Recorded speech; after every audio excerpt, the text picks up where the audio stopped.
22 વર્ષની ઉંમરના અંદર તમારા અવાજથી જે લાખો લોકો રસ્તા પર આવ્યા હતા 25 અગસ્ત 2015। हमें हमारा हक चाहिए, हम भीख नहीं मांग रहे। अगर दोगे तो प्यार से लेंगे, नहीं तो छीन लेना हमें भी आता है। તમારો એક કોલ આવ્યો હતો કે જીએમડીસી ગ્રાઉન્ડના અંદર 10 લાખ પબ્લિક હાજર હતી। જ્યારે તમે રાજકારણ કરતા હોય, જ્યારે તમે આંદોલન સાથે જોડાયેલા હોય, તો તમારા લડાઈથી શું મળ્યું એ સૌથી મોટો ઉદ્દેશ હોય છે। લીડરશિપ ક્રિટિસિઝમમાં જો કે જો તમારા આંદોલનના બાદ આનંદીબેન પટેલને રેઝિગ્નેશન આપ્યું હતું, ક્યાંક ને ક્યાંક એ આંદોલનનો હાથ તમે નિમિત્ત બની ગયા। એટલે લીડરશિપનો મતલબ એ નથી કે લોકો ભેગા થાય, લીડરશિપનો મતલબ એ છે કે તમારું બોલેલું લોકો પાડે। તમને એવું જ્યારે તમે જેલમાં ગયા તમે ઇમોશનલી મેન્ટલી કઈ રીતે પ્રિપેર થયા? તમને એવું ના લાગ્યું કે તમને મારવાનો કદાચ પ્લાન થઈ શકે? નવાઈની વાત એ છે કે ઘણીવાર અમે આ વાત કરીએ એટલે અમુક લોકોને તો એ પણ નથી ખબર હોતી કે ઈડબ્લ્યુએસ લાગુ થઈ છે। ઘણા લોકો અમને કોમેન્ટમાં લખે કે અનામતનું શું છે। જેલમાંથી છૂટીને ઘરે નહોતો ગયો, હું આખું ગુજરાત ફર્યો હતો 72 કલાકમાં। જ્યારે તમે આંદોલન ચાલુ કર્યું ત્યારે એક આંદોલન હાર્દિકભાઈ તરીકે ઓળખાતા હતા, તો આજે એ આંદોલનકારી હાર્દિક અને વિરમગામના જે એમએલએ છે એ હાર્દિક વચ્ચેનું અંતર શું છે? કે આ દેશમાં જાતિ આધારિત રાજકારણ વર્ષો લગી રહેવાનું જ છે। નરેન્દ્રભાઈ મોદી એક વર્ડમાં નરેન્દ્ર મોદી સાહેબ ઇઝ અ ગ્રેટેસ્ટ લીડર। અને સરદાર પટેલ સાહેબને લીડરશિપ હંમેશા મને પસંદ રહી છે। લીડરશિપ કરવાના એમની સ્ટાઇલ, એમના ગુણ, કેવી રીતે કામ કરાવવું હોય।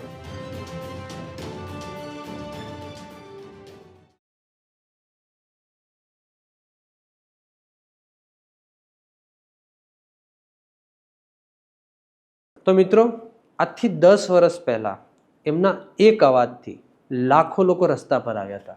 માત્ર 22 વર્ષની ઉંમરમાં ગુજરાતના ઇતિહાસના સૌથી મોટા આંદોલનનો ચહેરો બન્યા હતા। તો આજે આપણે મુલાકાત લઈ રહ્યા છે એક એવા યુવા નેતાનું જેમનું નામ રાજકારણથી લઈને સમાજમાં એક ઉર્જા બની ચૂક્યા છે। તો નમસ્કાર મિત્રો, હું હિરેન સોની આપનું હાર્દિક સ્વાગત કરું છું। આ એક એવું મંચ છે જ્યાં ચર્ચા થશે વિચારની, સત્યની અને રાજકારણના પડદાની પાછળની છુપાયેલી હકીકતનું। અહીંયા ખાલી પ્રચાર નહીં થાય, થશે વિચાર। તો નમસ્કાર મિત્રો, હું હિરેન સોની આપનું હાર્દિક સ્વાગત કરું છું વિચાર કેન્દ્રમાં। તો આજે આપણી સાથે છે એક યુવા નેતા અને વિરમગામના એમએલએ હાર્દિક પટેલ। તો નમસ્કાર હાર્દિકભાઈ, આપનું સ્વાગત છે વિચાર કેન્દ્રમાં। Thank you. તો સૌથી પ્રથમ મને તમારી જે એક ઉર્જા હતી 22 વર્ષની ઉંમરના અંદર તમારા અવાજથી જે લાખો લોકો રસ્તા પર આવ્યા હતા, તો મારે એમના વિશે જાણવું છે કે એક સામાન્ય ગુજરાતી પરિવારમાં તમારી પરવરિશ થઈ છે, સાથે જ લાખો લોકોને તમે હાલ આજે પ્રેરણા આપી રહ્યા છો, તો એના પાછળનું તમારી આંતરિક મનની ચળવળ શું હતી? હું સામાન્ય ગુજરાતી પરિવાર કરતાં પણ એક ગામડામાં ખેતી સાથે જોડાયેલા પરિવાર સાથેની એક ઓળખ હતી। અને લગભગ 2012-13માં એક સામાજિક આંદોલન સાથે અમે લોકો જોડાયેલા, જેમાં ખાસ કરીને સમાજની અંદર દીકરા દીકરીઓનો અભ્યાસ સારો આવે, સરકારી નોકરીઓ મળે અને જે લવ જેહાદ જેવા મુદ્દાઓ સામાજિક ક્ષેત્રમાં વધતા હતા એ મુદ્દાઓ પર એ જમાનામાં અમે એસપીજી સાથે જોડાયેલા। અને પછી સમયાંતરે 2015ની અંદર મારી સિસ્ટરને મહેસાણા જિલ્લામાં બાર આર્ટ્સમાં પહેલો નંબર હતો ને પછી સ્કોલરશિપમાં વિષય આવ્યો। એ પછી સામાજિક આંદોલનની શરૂઆત શિક્ષણ અને રોજગારીમાં આર્થિક ધોરણે અનામતનો લાભ મળે એના માટેની થયેલી। આપણે ત્યાં એક કહેવત છે કે જ્યાં સુધી કોઈને કૂતરું ન કરડે ત્યાં સુધી કોઈ 14 ઇન્જેક્શન ન લે। એટલે પારિવારિક રીતે શરૂઆત અમારાથી થઈ કે ભાઈ આખા જિલ્લામાં પહેલો નંબર હોય, 18 વર્ષની છોકરી ન હોય એટલે એનું બેંકમાં એકાઉન્ટ પણ ન હોય, માઇનોર હોય, અને સરકાર તરફથી જે ચેક મળે એ પણ છેલ્લા દિવસોમાં મળે। અને 17-18 હજાર રૂપિયા એટલે પરિવાર માટે બહુ મહત્વની રકમ હોય। એટલે મારા ફાધર સચિવાલયના ધક્કા ખાય, એની તારીખ એક્સચેન્જ કરાવવા માટે દોડે અને પછી એની તારીખ વધે 10-15 દિવસની, પછી માઇનોર એકાઉન્ટ ખોલે, પૈસા જમા થાય। કહેવાનો મતલબ બહુ સ્પષ્ટ હતો કે તમે આઝાદ ભારતની અંદર, સમૃદ્ધ ગુજરાતની અંદર કોઈ પણ સમાજની દીકરો હોય કે દીકરી હોય એને સારા ટકા આવે તો એને તમામ પ્રકારની સહયોગ કે જરૂરિયાત સરકાર તરફથી મળવી જોઈએ। એ વાતને લઈને અમે આખા ગુજરાતમાં આંદોલનની શરૂઆત કરેલી। અને યુવાન હતા, પિતાને કોઈ એવી સરકારી નોકરી નથી કે 2 નંબરના ધંધા નહોતા, મારા પપ્પાની 7 ભાઈઓ, એમાં બધા ખેતી કરે. કોઈ આઈઓસીમાં મારા એક કાકા ખાલી સરકારી નોકરી કરે, બાકી બધા ખેતી સાથે જોડાયેલા. એટલે આંદોલન એટલા માટે સફળ થયું. હમણાં પારિવારિક કોઈ બીજા વિષયો હોત કે કોઈક સરકારી નોકરી કરતું હોય, કોઈ બીજા 2-3 નંબરના કામો સાથે જોડાયેલા હોય, તો એટલા આક્રમક કે જોશ સાથે આંદોલન ન થયું હોત. અને એ તમે 22 કીધા, 19 વર્ષની ઉંમર હતી, 20 વર્ષની. હા. અને 20 વર્ષની ઉંમર એવી કે ખબર પડે નહીં, એટલે જીદ કરીએ એટલે કોઈ પણ કામ સફળ થાય. એટલા માટે એવડું મોટું આંદોલન અમે સફળ કરી શક્યા હતા. અને જ્યારે તમને એવું લાગતું હોય કે ના, આ બાબતે મને અન્યાય થયો છે, એ ચાહે કોઈ પણ હોય. અત્યારે મારા પિતા હયાત નથી, પણ એ વખતે સવારમાં હું એકદમ તૈયાર થઈ ગયો અને પછી મારા પિતા મને એવું કે બેટા ગાડી ધોવાની છે, ધોઈ નાખ. તું ના પાડતો, કેમ કે હું ઉઠ્યો, હું ફ્રેશ નહોતો થયો, તૈયાર નહોતો. ત્યારે તમારે કેવું જોઈએ કે તું ગાડી ધોઈ નાખ. હવે હું તૈયાર થયો, કપડાં પહેરી લીધા. તો મુદ્દાની વાત સાથે હંમેશા આક્રમક અને અડગ રહ્યા છીએ. અને એ વાતનું અમને ગૌરવ પણ છે ને. એટલા માટે જ અત્યારે આખા ગુજરાતની અંદર લોકોને 10% EWSનો લાભ મળે છે. બિન અનામત આયોગ, નિગમ, મુખ્યમંત્રી યુવા સ્વાવલંબન યોજના, આ બધું આંદોલનના કારણે મળ્યું ને એનો લાભ અનેક યુવાનો ઉઠાઈ રહ્યા છે. તો તમે શું માનો છો કે જે વખતે તમારી માંગ હતી ઓબીસી રિઝર્વેશનની સામે EWS રિઝર્વેશન, તો જે EWS બન્યું એ લાભદાયક છે કે ઓબીસી રિઝર્વેશન મળતું એ તમારા માટે વધારે લાભદાયક? દેખો, જ્યારે અમે આંદોલનની શરૂઆત કરી ત્યારે સ્વાભાવિક છે કે ઓબીસીની વાત અમે લોકોએ કરેલી, પણ ત્યારે અમે આખું ગુજરાત ફર્યા નહોતા. જ્યારે અમે આખું ગુજરાત ફર્યા, દરેક સમાજ જોડે ગયા, ત્યારે ખબર પડી કે ઓબીસી અનામતની અંદર પણ 148 જાતિઓ છે. અને 148 જાતિઓ છે, એમાંથી લાભ લેવાવાળી 5-7 જ્ઞાતિઓ છે. અને અમારા સમાજમાં પણ અમે જ્યારે સુરત ગયા તો ખબર પડી કે સુરતમાં તો ડાયમંડ સાથે બહુ મોટો વ્યાપાર કરતો સમાજ છે. અમદાવાદમાં ડાયમંડ સાથે જોડાયેલો મોટો સમાજ છે. તો જે ગામડામાં રહેતો હોય, જેની જોડે 5 વીઘા જમીન હોય, જે વિધવા બેન હોય, જે આર્થિક રીતે સમૃદ્ધ ના હોય, એવા લોકોને લાભ મળવો જોઈએ. પછી કરોડોપતિનો દીકરો અનામતનો લાભ લે તો યોગ્ય ન કહેવાય. તો એનાથી તો જે નિર્દોષ માણસ હશે, જે દુઃખી માણસ હશે, જે નાનો માણસ હશે, એને અન્યાય થશે. એટલા માટે પછી એવું કીધું જેને જરૂર છે એવા લોકોને લાભ મળવો જોઈએ. અને EWS જ્યારે ગુજરાતની અંદર સૌથી પહેલા જ્યારે આનંદીબેનની સરકાર હતી, જ્યારે મુખ્યમંત્રી હતા, ત્યારે એમને EWS લાગુ કરેલું. પણ બંધારણની જોગવાઈ મુજબ EWS ભારત સરકાર જ નક્કી કરી શકે બંધારણમાં ફેરફાર કરીને. એટલે હાઈકોર્ટે એને રિજેક્ટ કર્યું. એટલા માટે અમારું આંદોલન પુનઃ ચાલુ થયું. જ્યારે માન્ય નરેન્દ્રભાઈએ રાજ્યસભા અને લોકસભામાંથી 10% EWS ઉપર ઠરાવ કર્યો, બંધારણની ભૂમિકામાં તેને પાસ કર્યું રાજ્યસભા અને લોકસભામાંથી, એના કારણે આખા દેશની અંદર એ લાગુ થયું. આંદોલન તો ગુજરાતના પાટીદારોએ કર્યું હતું, પણ લાભ તો આખા દેશના જનરલને લાભ થયો. ગુજરાતના પણ અનેક જનરલ સમાજમાં આવતા લોકોને લાભ થયો. નવાઈની વાત એ છે કે ઘણીવાર અમે આ વાત કરીએ એટલે અમુક લોકોને તો એ પણ નથી ખબર હોતી કે EWS લાગુ થઈ છે. ઘણા લોકો અમને કોમેન્ટમાં લખે કે અનામતનું શું થયું. એટલે કહેવાનો મતલબ કે અજાણતા કોઈને ખ્યાલ હોતી નથી કે લડાઈ ક્યાં પહોંચી, એનું ફળશ્રુતિ શું છે. એટલે EWS લાગુ થયું અને એના કારણે હજુ હમણાં જ એક માધ્યમિક શિક્ષકો અને પ્રાથમિક શિક્ષકોની ભરતી થઈ છે. એમાં અમે જોયું તો ખ્યાલ આવ્યો લગભગ 15 થી 20% લોકોને EWSમાં લાભ મળ્યો છે. જનરલમાં મળે એ તો અલગ. તો કહેવાનો મતલબ કે જે આર્થિક રીતે સક્ષમ નહોતો પરિવાર, એ પરિવાર આજે EWSના કારણે સરકારી નોકરી ખૂબ સારી રીતે પ્રાપ્ત કરે છે. અને નથિંગ પટેલ, એ ચાહે ક્ષત્રિય સમાજ હોય, ચાહે બ્રાહ્મણ સમાજ હોય, ચાહે ઠક્કર હોય, ચાહે સોની હોય, મુસ્લિમોમાં પણ એવી ઘણી જ્ઞાતિઓ છે જે જનરલ કાસ્ટમાં આવે છે. તો ખૂબ મોટા પ્રમાણમાં લોકોને લાભ મળે છે અને એનો અમને આનંદ છે. દુનિયાને જે બોલવું હોય એ બોલે, દુનિયાને જે કહેવું હોય કે આપણા લડાઈના કારણે જ્યારે 5 યુવાનો પણ અમને વોટ્સઅપ મેસેજ કરીને એવું કહે કે હાર્દિકભાઈ આભાર, તમારા કારણે અમને સરકારી નોકરી મળી, એટલે દુનિયાના હજારો લોકો જે બોલતા હોય 5 જણા એની ઉપર પાણી ફેરવી નાખે. એટલે EWSથી બહુ મોટો લાભ થઈ રહ્યો છે. અને ગુજરાતની અંદર જે ગામડામાં રહેતો માણસ હોય, જેને 5-10 વીઘા જમીન હોય, એ પરિવારો આના લાભના કારણે ખૂબ સફળ પણ થયા છે. એનાથી પણ વિશેષ કદાચ આપના માધ્યમથી આપના દર્શકોને પણ ખ્યાલ આવે કે EWS તો એક અલગ વસ્તુ છે.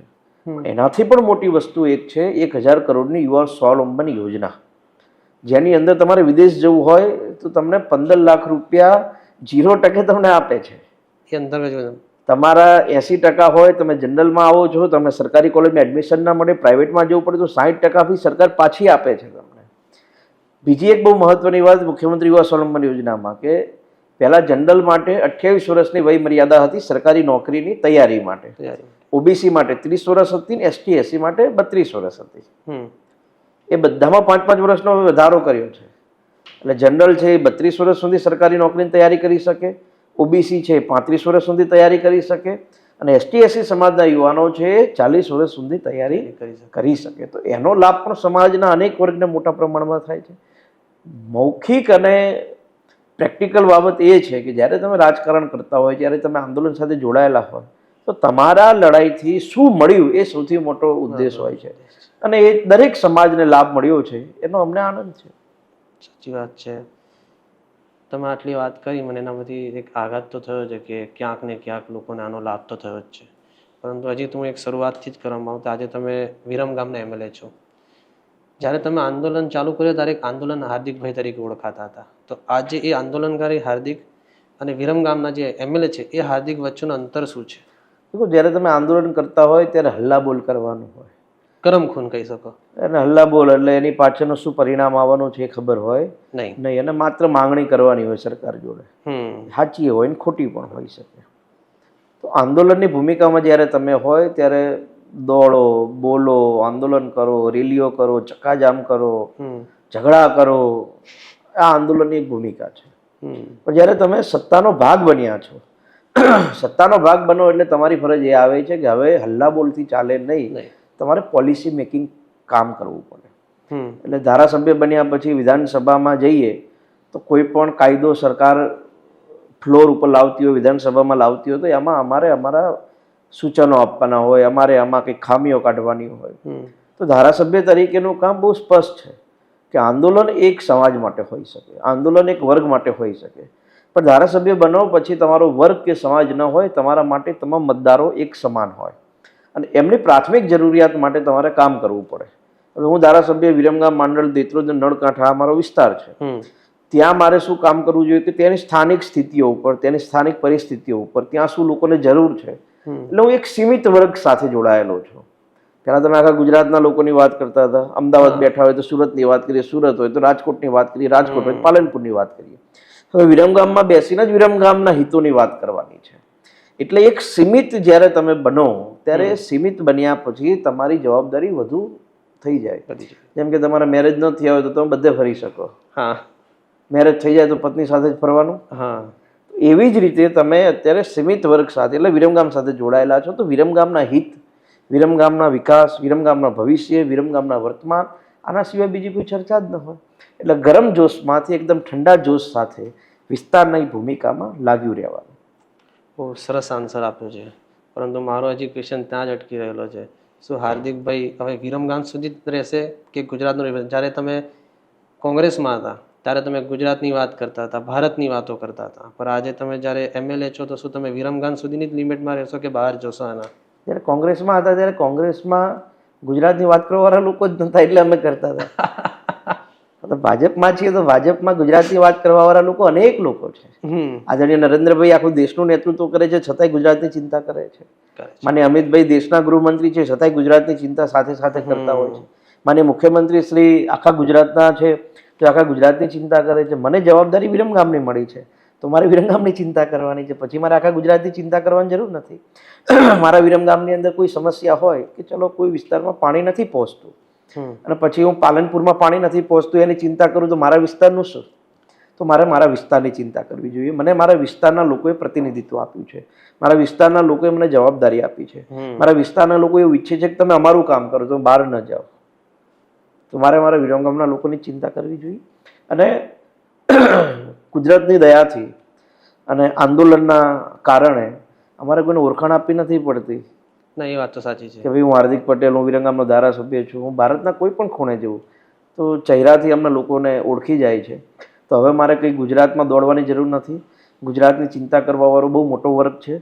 હું જે વિસ્તારનું પ્રતિનિધિત્વ કરું છું મારે એ વિસ્તારની ચિંતા કરવી જોઈએ અને વિસ્તારની પ્રાથમિક સુવિધાઓથી લઈને એ વિસ્તારમાં ભવિષ્યમાં શું શું કરવું જોઈએ એ દિશામાં હું કામ કરીશ. સરસ. જો હવે હું તમારી જોડે રાજનીતિ થોડીક બહારની વાત કરવા માંગુ છું, એક યુવાનને એક પ્રેરણા સ્ત્રોત તરીકે તમારા મત મુજબ લીડરશિપ કઈ રીતની હોવી જોઈએ? તો લીડરશિપ આમ જનરલ જોવા જઈએ તો અલગ અલગ પ્રકારની લીડરશિપ બધા કરતા હોય છે. આપણે આપણા ઘરથી શરૂ કરીએ તો ઘરમાં મોટો માણસ હોય તો એ ઘરની લીડરશિપ કરતો હોય, ગામનો સરપંચ ગામની લીડરશિપ કરતો હોય, વિધાનસભાનો સભ્ય પૂરા વિસ્તારની લીડરશિપ કરતો હોય. પણ આજકાલ આખા દેશની અંદર આનંદ એ વાતનો છે કે યંગ જનરેશન દરેક મુદ્દાઓને લઈને પોતે લીડરશિપ લેવાની ભૂમિકામાં આગળ આવતો હોય છે. પહેલાં એવું હતું, આજથી હું એવી વાત કરું તો 13-15ની વચ્ચે કે યુવાનો બાઇક લઈને જતા હોય, કોન્સ્ટેબલ વચ્ચે મળે, ટ્રાફિક પોલીસવાળો તો રસ્તો બદલી નાખતા. સાચી વાત. પણ 2015 પછી અમારા આંદોલન પછી બધા યુવાનોમાં અમે જોશ ભરી દીધો. પોલીસવાળો સામે બાઇક જોડે લઈને જાય ને સવાલ કરે અને કેમ ઊભો રાખ્યું, શું છે, પીયુસી નથી તેવો કોઈ નિયમ છે, તમને મેમો આપે તો કે ભાઈ હું કોર્ટમાં ભરી દઈશ, તું મેમો આપી દે, રોકડા ના આપું. તો 2015 પછી દરેક યંગ જનરેશનમાં, દરેક સમાજના લોકોમાં અને રાજકીય ભૂમિકામાં હું માનું તો લોકતંત્રની અંદર દરેક પાર્ટીમાં યુવાનોની ભૂમિકા ખૂબ મોટી છે અને લીડરશિપ કરવાની સક્ષમતા ગુજરાતીઓમાં છે. લીડરશિપમાં હું બે પ્રકાર એવું માનું છું. એક તો તમે આંદોલનની ભૂમિકામાં લીડરશિપ કરી શકો, એક તમે પાર્ટીની અંદર રહીને તમે નેતૃત્વ ઊભું કરીને તમારા વિસ્તારની અંદર કે જે તે પાર્ટીના કાર્યકર્તાઓ જોડે તમે લીડરશિપ કરી શકો. પરંતુ અત્યારે જે લીડરશિપ ઘણા લોકો કરતા હોય છે, સોશિયલ મીડિયાની લીડરશિપ કરતા હોય છે. થાય છે જમીન ઉપર નહીં, માત્ર સોશિયલ મીડિયા. આપણે કોઈ પણ જગ્યાએ જઈએ તો મોબાઈલ જોડે લઈને જાય, વિડીયો ઉતારે અને સોશિયલ મીડિયામાં મૂકે, 2-5 લાખ લોકો જોવે એટલે પોતાની જાતને એવું હોય કે આઈ એમ એ લીડર. પણ એને ખબર હોય કે અમારી જ્યારે સભા ચાલતી હતી ત્યારે ઓનલાઈન 1-1 લાખ લોકો જોતા હતા.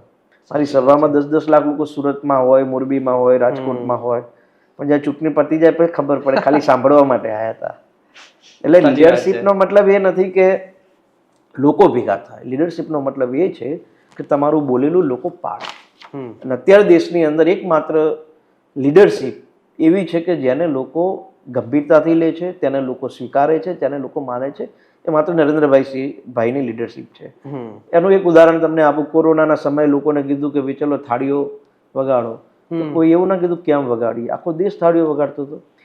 એનો પાછળનું મૂળ કારણ એ હતું કે મારા કહેવાથી જો કોઈ થાળી વગાડતા હોય તો જ્યારે ભવિષ્યમાં કોરોનાની રસી આવે, હું દેશને આહવાન કરું તો લોકો એ લે. નહીં પછી લોકોએ આખા દેશની અંદર કોરોનાની રસી લીધી. એટલે લીડરશિપનો મતલબ અત્યારે હું એવું માનું છું કે ડિલિવર કરો તમે અને સામેનો માણસ એને સ્વીકારે, એવી એકમાત્ર લીડરશિપ પ્રાઇમ મિનિસ્ટરની છે. બાકી બહુ ઓછા લોકો એવા છે કે જે માત્ર લોકોના ખરા હિતમાં લીડરશિપ કરતા હોય. હું વિધાનસભાના ધારાસભ્યોની વાત નથી કરતો, હું આંદોલનની ભૂમિકામાં જે અલગ અલગ એક્ટિવિસ્ટો બનીને ફરે છે, કોઈ આરટીઆઈ એક્ટિવિસ્ટ થઈને ફરે છે, કોઈ સમાજના નેતા થઈને ફરે છે, હું એની વાત કરું છું. તો બહુ ઓછા જૂજ નેતાઓ છે જે લીડરશિપમાં પોતે સક્ષમ પણ હોઈ શકે અને સફળ પણ હોઈ શકે. વાત તમારી લીડરની બહુ ધ્યાનપૂર્વક સાંભળીને એમાં જો એક વસ્તુ દેખાણ કે તમે એક યુથ લીડર તરીકે તો બહુ સફળ છો, કારણ કે તમારો જે મોટિવ હતો રિઝર્વેશન એ તમને મળ્યો. તો તમારામાં એવી કઈ ક્વોલિટી હતી જે લીડર તમને પરફેક્ટ બનાવ્યા? જીદ કરવાની, જિદ્દી નેચર તમારો. જીદ્દી, જો કોઈ પણ જગ્યાએ તમે જીદ કરો તો જ એની અંદર સફળ થઈ શકો. હા, હું એવું માનું છું કે તમે જીદ કરો તો એ મુદ્દો પણ તમારો મહત્વનો હોવો જોઈએ, સાચો હોવો જોઈએ. અમે જીદ કરી હતી સમાજના શિક્ષણ અને રોજગારના લાભ માટે. મેં જીદ એવી નથી કરી કે અમારું તમે સીએમ બનાવો. અમે જીદ કરી હતી કે સમાજના નાનામાં નાના વર્ગને વિવિધ લાભ મળે. અમે જીદ એવી નથી કરી કે ભાઈ અમારો પ્રાઇમ મિનિસ્ટર બનાવો. જીદનો પણ એક મહત્વ હોય, મોટી હોય. એના કારણે એ જીદમાં તમે સફળ થઈ શકો. હમણાં તમારા ધ્યાન મુજબ કે એક આસામના એક લીડર હતા, ગોગોઈ કરીને, યંગ લીડર છે, ખૂબ લાંબો ટાઈમે જેલમાં પણ રહ્યા. ત્યાં લોકલ એની લડાઈ ચાલતી હોય છે. તો એની લડાઈ ત્યાંના લોકલ એક લોકસભા માટે, એક જિલ્લા માટેની લડાઈ છે. તો એને જીદ કરીને બેઠો હોય, જેલમાં રહ્યો, જેલમાંથી ધારાસભ્ય બન્યો. મારા કરતાં વધુ 7-8 વર્ષ મોટો હશે. તો કહેવાનો મતલબ તમારો મુદ્દો જ્યારે જીદનો સાચો હોય તો તમે એમાં સફળ થઈ શકો. હવે અમે આંદોલન કરતા હતા ત્યારે અમને કોઈ કે બેસાડી દીધા તો બેસી ગયા હોત. અનેક ઓફરો થતી, અનેક, મારી ઉપર 32 કેસ થયા હતા, જે ટુ સેડિશન કેસ. હું લાજપુર જેલની અંદર 9 મહિના રહ્યો, પાટણ જેલમાં 1 મહિનો રહ્યો, અમદાવાદ સાબરમતી જેલમાં 1 મહિનો રહ્યો. તો ટોટલ 12 મહિના તો હું જેલમાં રહ્યો મારા 4 વર્ષના આંદોલનમાં. તો એ ટાઈમે તમે જીદ ના કરી હોત તો શું? જીદ કરવી બહુ જરૂરી છે. અને દરેક મોરચે પરિવારમાં પણ પિતા જોડે જીત કરો છો ત્યારે તમે સાયકલ બાઇક માંગો તો સાયકલ મળે, આઈફોન માંગો તો સેમસંગનો ફોન મળે. તો બાપા જોડે જીત કરવી પડે તો તમારે કોઈ પણ જગ્યાએ સરકાર હોય કે કોઈ પણ જગ્યાએ તો જીત કરવી જોઈએ, અને જીતથી જ દરેક વસ્તુ સફળ થઈ શકાય. એ જ. પણ તમે એક જેલની વાત કરી, જ્યારે જેલના પહેલાં મેં સાંભળ્યું હતું કે જ્યારે આંદોલનના વચ્ચે તમારા પર 300+ પોલીસ કેસ થયા હતા, 2 રાજદ્રોહનો કેસ હતો. તમને એવું જ્યારે તમે જેલમાં ગયા, તમે ઇમોશનલી મેન્ટલી કઈ રીતે પ્રિપેર થયા? તમને એવું ના લાગ્યું કે તમને મારવાનો કદાચ પ્લાન થઈ શકે? આપણે એક સીએમ હતા, એવું થયું કે ભાઈ મારું ડાયાબિટીસ વધારી રહ્યા છે, આવા બધા ક્લેમ કરતા હતા. તમને એવું ના થયું? દેખો, મારી ઉપર 32 કેસ હતા 32 કેસ totally. હતા. અને એ 32 કેસ કોઈ ચોરીનો નહોતો, કોઈ બલાત્કારનો નહોતો, કોઈ મર્ડરનો નહોતો. જેટલા પણ કેસ હતા એ ગેરકાયદેસર રેલી કરવાનો. તો આંદોલનમાં ગેરકાયદેસર રેલી જ કરે, કોઈ મંજૂરી તો આપે નહીં. ના આપે, સાચી વાત. બરાબર. તમે સભામાં જેમ તેમ બોલો તો આંદોલનમાં જેમ તેમ જ બોલવાનું હોય. ધારાસભ્ય બન્યા પછી ક્યાં બોલું છું? આંદોલનની અંદર તમે આક્રમક થઈને બોલો, ધારાસભ્ય થયા પછી ક્યાં બોલું છું? ત્યારે એ સમયે તો ત્યારે જ બોલવાનું હોય. તો અમે એક શબ્દ વાપર્યો હતો કે બહેરાઓને સંભળાવવા માટે બોમ્બના ધડાકા કરવા જોઈએ, એવું ભગતસિંહ કહેતા, અમે નથી કહેતા. તો આજના જમાનામાં તમારે કોઈને સંભળાવવું હોય રાજકીય રીતે તો તમારે વોટોનો ધડાકો કરવો પડે. એ બાબતે સેડિશન થયેલો, સેડિશન એટલે કે રાજદ્રોહ. રાજદ્રોહનો કેસ. જેલમાં રહ્યા, લગભગ હું સુરતની જેલમાં 9 મહિના રહ્યો. 9મા મહિના મારા જામીન થયા. જામીન થયાના 72 કલાકમાં ગુજરાત છોડવાનો આદેશ હતો. 6 મહિના ગુજરાત બહાર રહ્યો, ઉદયપુરની અંદર. એટલે જેલની અંદર છે ને, જ્યારે ગયા ત્યારે 69 મારો વેઇટ હતો. હું બહાર આવ્યો ત્યારે 79 હતો, 10 કિલો હું વધારીને આવ્યો હતો. તો જેલની અંદર તો એ યુનિવર્સિટી છે. તમારે ભણવા માટે, વાંચવા માટે, અધ્યયન કરવા માટે ત્યાં તમે કોઈ ડિસ્ટર્બ જ ન કરે. તમે ઈચ્છો કે મને કોઈ ડિસ્ટર્બ કરે તોય કરવાનું નથી. તો ત્યાં સૌથી વધુ તમે પોતાના જીવનની અંદર શાંત મને એકાગ્રત થઈને બધું જ વિચારી શકો. એટલે મારા 3 મહિના સુધી જામીન ન થયા, 4 મહિના ન થયા. પછી મેં નાસ્તિક ક્યુ કરીને એક ભગતસિંહની બહુ શાનદાર બુક છે, એ મેં અભ્યાસ કર્યો. એટલે ખ્યાલ આવ્યો કે આપણી તો 21 વર્ષની ઉંમર છે. ભગતસિંહ 23 ફાંસીએ ચડી ગયા હતા, દેશ માટે ચડી ગયા હતા, આપણે સમાજ માટે કંઈક કરવાનું છે. તો પછી છોડી દીધું કે જામીન થવા હોય તો થાય, ના થવા હોય તો કંઈ નહીં. પછી કોર્ટમાં અરજી કરી કે મને લેટર લખવાની છૂટ આપો, મને પેપર વાંચવાની છૂટ આપો. બધી છૂટ લીધી. ઈચ્છા પડે ત્યાં લેટર લખતા ત્યાંથી, અને લેટર બોમ્બ બનતો, બીજા દર પેપરની હેડલાઇન બનતી. તો પછી જેલમાં રહીને ખૂબ અભ્યાસ કર્યો. મારા ઘરમાં આજ પણ 4000 પુસ્તકો છે વિરંગામને અહીંયા. જેલમાં મેં લગભગ 1800 થી 2000 પુસ્તકો વાંચી. આખો દિવસ ફ્રી, બીજું કંઈ કરવાનું નહીં. તો જેલ પણ એક જીવનની અંદર સક્ષમ બનાવવા માટે, મજબૂત બનાવવા માટે અને મનને શાંત કરવા માટેની બેસ્ટ જગ્યા છે. હું ઉદયપુર 6 મહિના રહ્યો. હવે 72 કલાકમાં મારી 20 વર્ષ 21 વર્ષની ઉંમર, 72 કલાકમાં ગુજરાત છોડવાનું. ઉદયપુરમાં તમને કોણ મકાન આપે કોણ નહીં એની ચિંતા. તો હું જેલમાંથી છૂટીને ઘરે નહોતો ગયો, હું આખું ગુજરાત ફર્યો હતો 72 કલાકમાં. 72 કલાક. સુરતથી લઈને અમદાવાદ, અમદાવાદથી મોરબી, મોરબીથી રાજકોટ, રાજકોટથી ભાયાવદર, ભાયાવદરથી વિરમગામ, વિરમગામથી મહેસાણા, મહેસાણાથી હિંમતનગર, હિંમતનગરથી ઉદયપુર. તો 72 કલાકની અંદર આખું ગુજરાત ફર્યા. ત્યાં રહ્યા તો ત્યાં પણ સરકારે એવો બેન કરેલો કે હાર્દિકને મળવું હોય તો તમારે રજીસ્ટ્રેશન કરવાનું. ત્યાંની સરકારે તો એ બધું સરકારવાળો વિષય જતો રહ્યો છે, પણ ત્યાંની સરકારે તો ત્યાં પણ 1,80,000 લોકો 6 મહિનામાં મળવા માટે આવ્યા. પાછા અહીંયા આવ્યા, પાછા આંદોલનની શરૂઆત કરી. એટલે અમારે કોઈની સાથે પૂર્વાગ્રહ નહોતો, અમે કોઈના વિરોધી નહોતા. માત્ર ને માત્ર સમાજનું કંઈક સારું થાય, સમાજના ગરીબ વર્ગોનું સારું થાય, બસ એ હેતુ સાથે આંદોલન અમે લોકોએ કરેલું. એટલે જેલ હોય, કેસ હોય, આ બધામાં જ કંઈક અનુભવ થયા. પણ એક વાત બહુ સ્પષ્ટ છે કે અમારી સાથે બીજા પણ આંદોલનો થયેલા, અલગ અલગ. તમારા પછી ક્ષત્રિય આંદોલન અમારી સાથે, એમાં નામમાં નથી પડવું આપણે.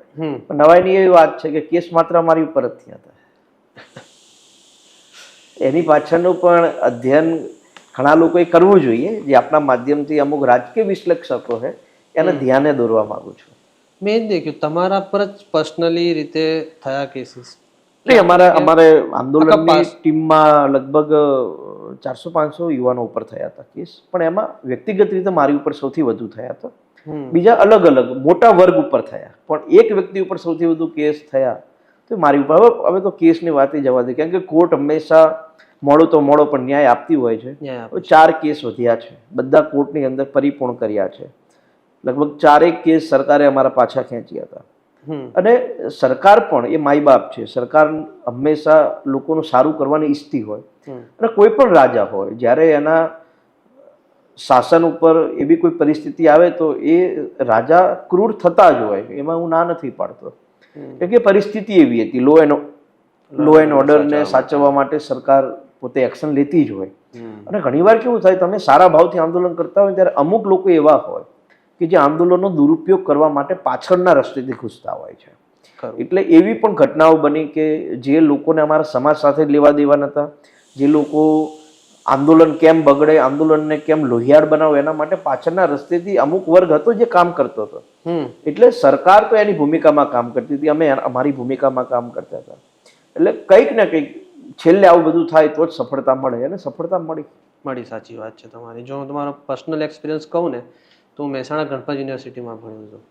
જ્યારે તમારું આંદોલનની 2015-16માં તમારે એક અનાઉન્સમેન્ટ થઈ હતી, તો એના અંદર જે ટ્રાન્સપોર્ટવાળા જે હતા, જે ઇકોવાળા અને રેકડાવાળા, તે લોકો બસ સ્ટેશનમાંથી બસ લઈને રસ્તા પર સળગાવતા હતા, કારણ કે એમને બીજા દિવસે ભાડું 100 રૂપિયાનું 1000 રૂપિયા લેવું મળી જાય. તો ક્યાંક ને ક્યાંક તમારા આંદોલનનો મિસલીડ એ વખતે એ તમારી જે વાત છે ને, રાજકોટમાં પણ બની, અમદાવાદમાં પણ એ બની. એટલે હું કોઈ એક વર્ગ ઉપર આક્ષેપ નથી કરતો, પણ એક એવો વર્ગ હતો કે જે પોતાનો લાભ લેવા માટે થઈને સરકારી મિલકતોનું નુકસાન કેમ થાય એ દિશામાં કામ કર્યું છે. પણ અમુક રાજ્યના નિર્દોષ માણસોને ખબર ના હોય શું પાછળ થઈ રહ્યું છે. અમે તો કોઈ જગ્યાએ બસ સળગાવવા ના ગયા હોય, અમે તો કોઈ જગ્યાએ તોફાન કરવા ના ગયા હોય. આવો એક વર્ગ હોય જે તોફાનો કરીને પોતાનો લાભ લે.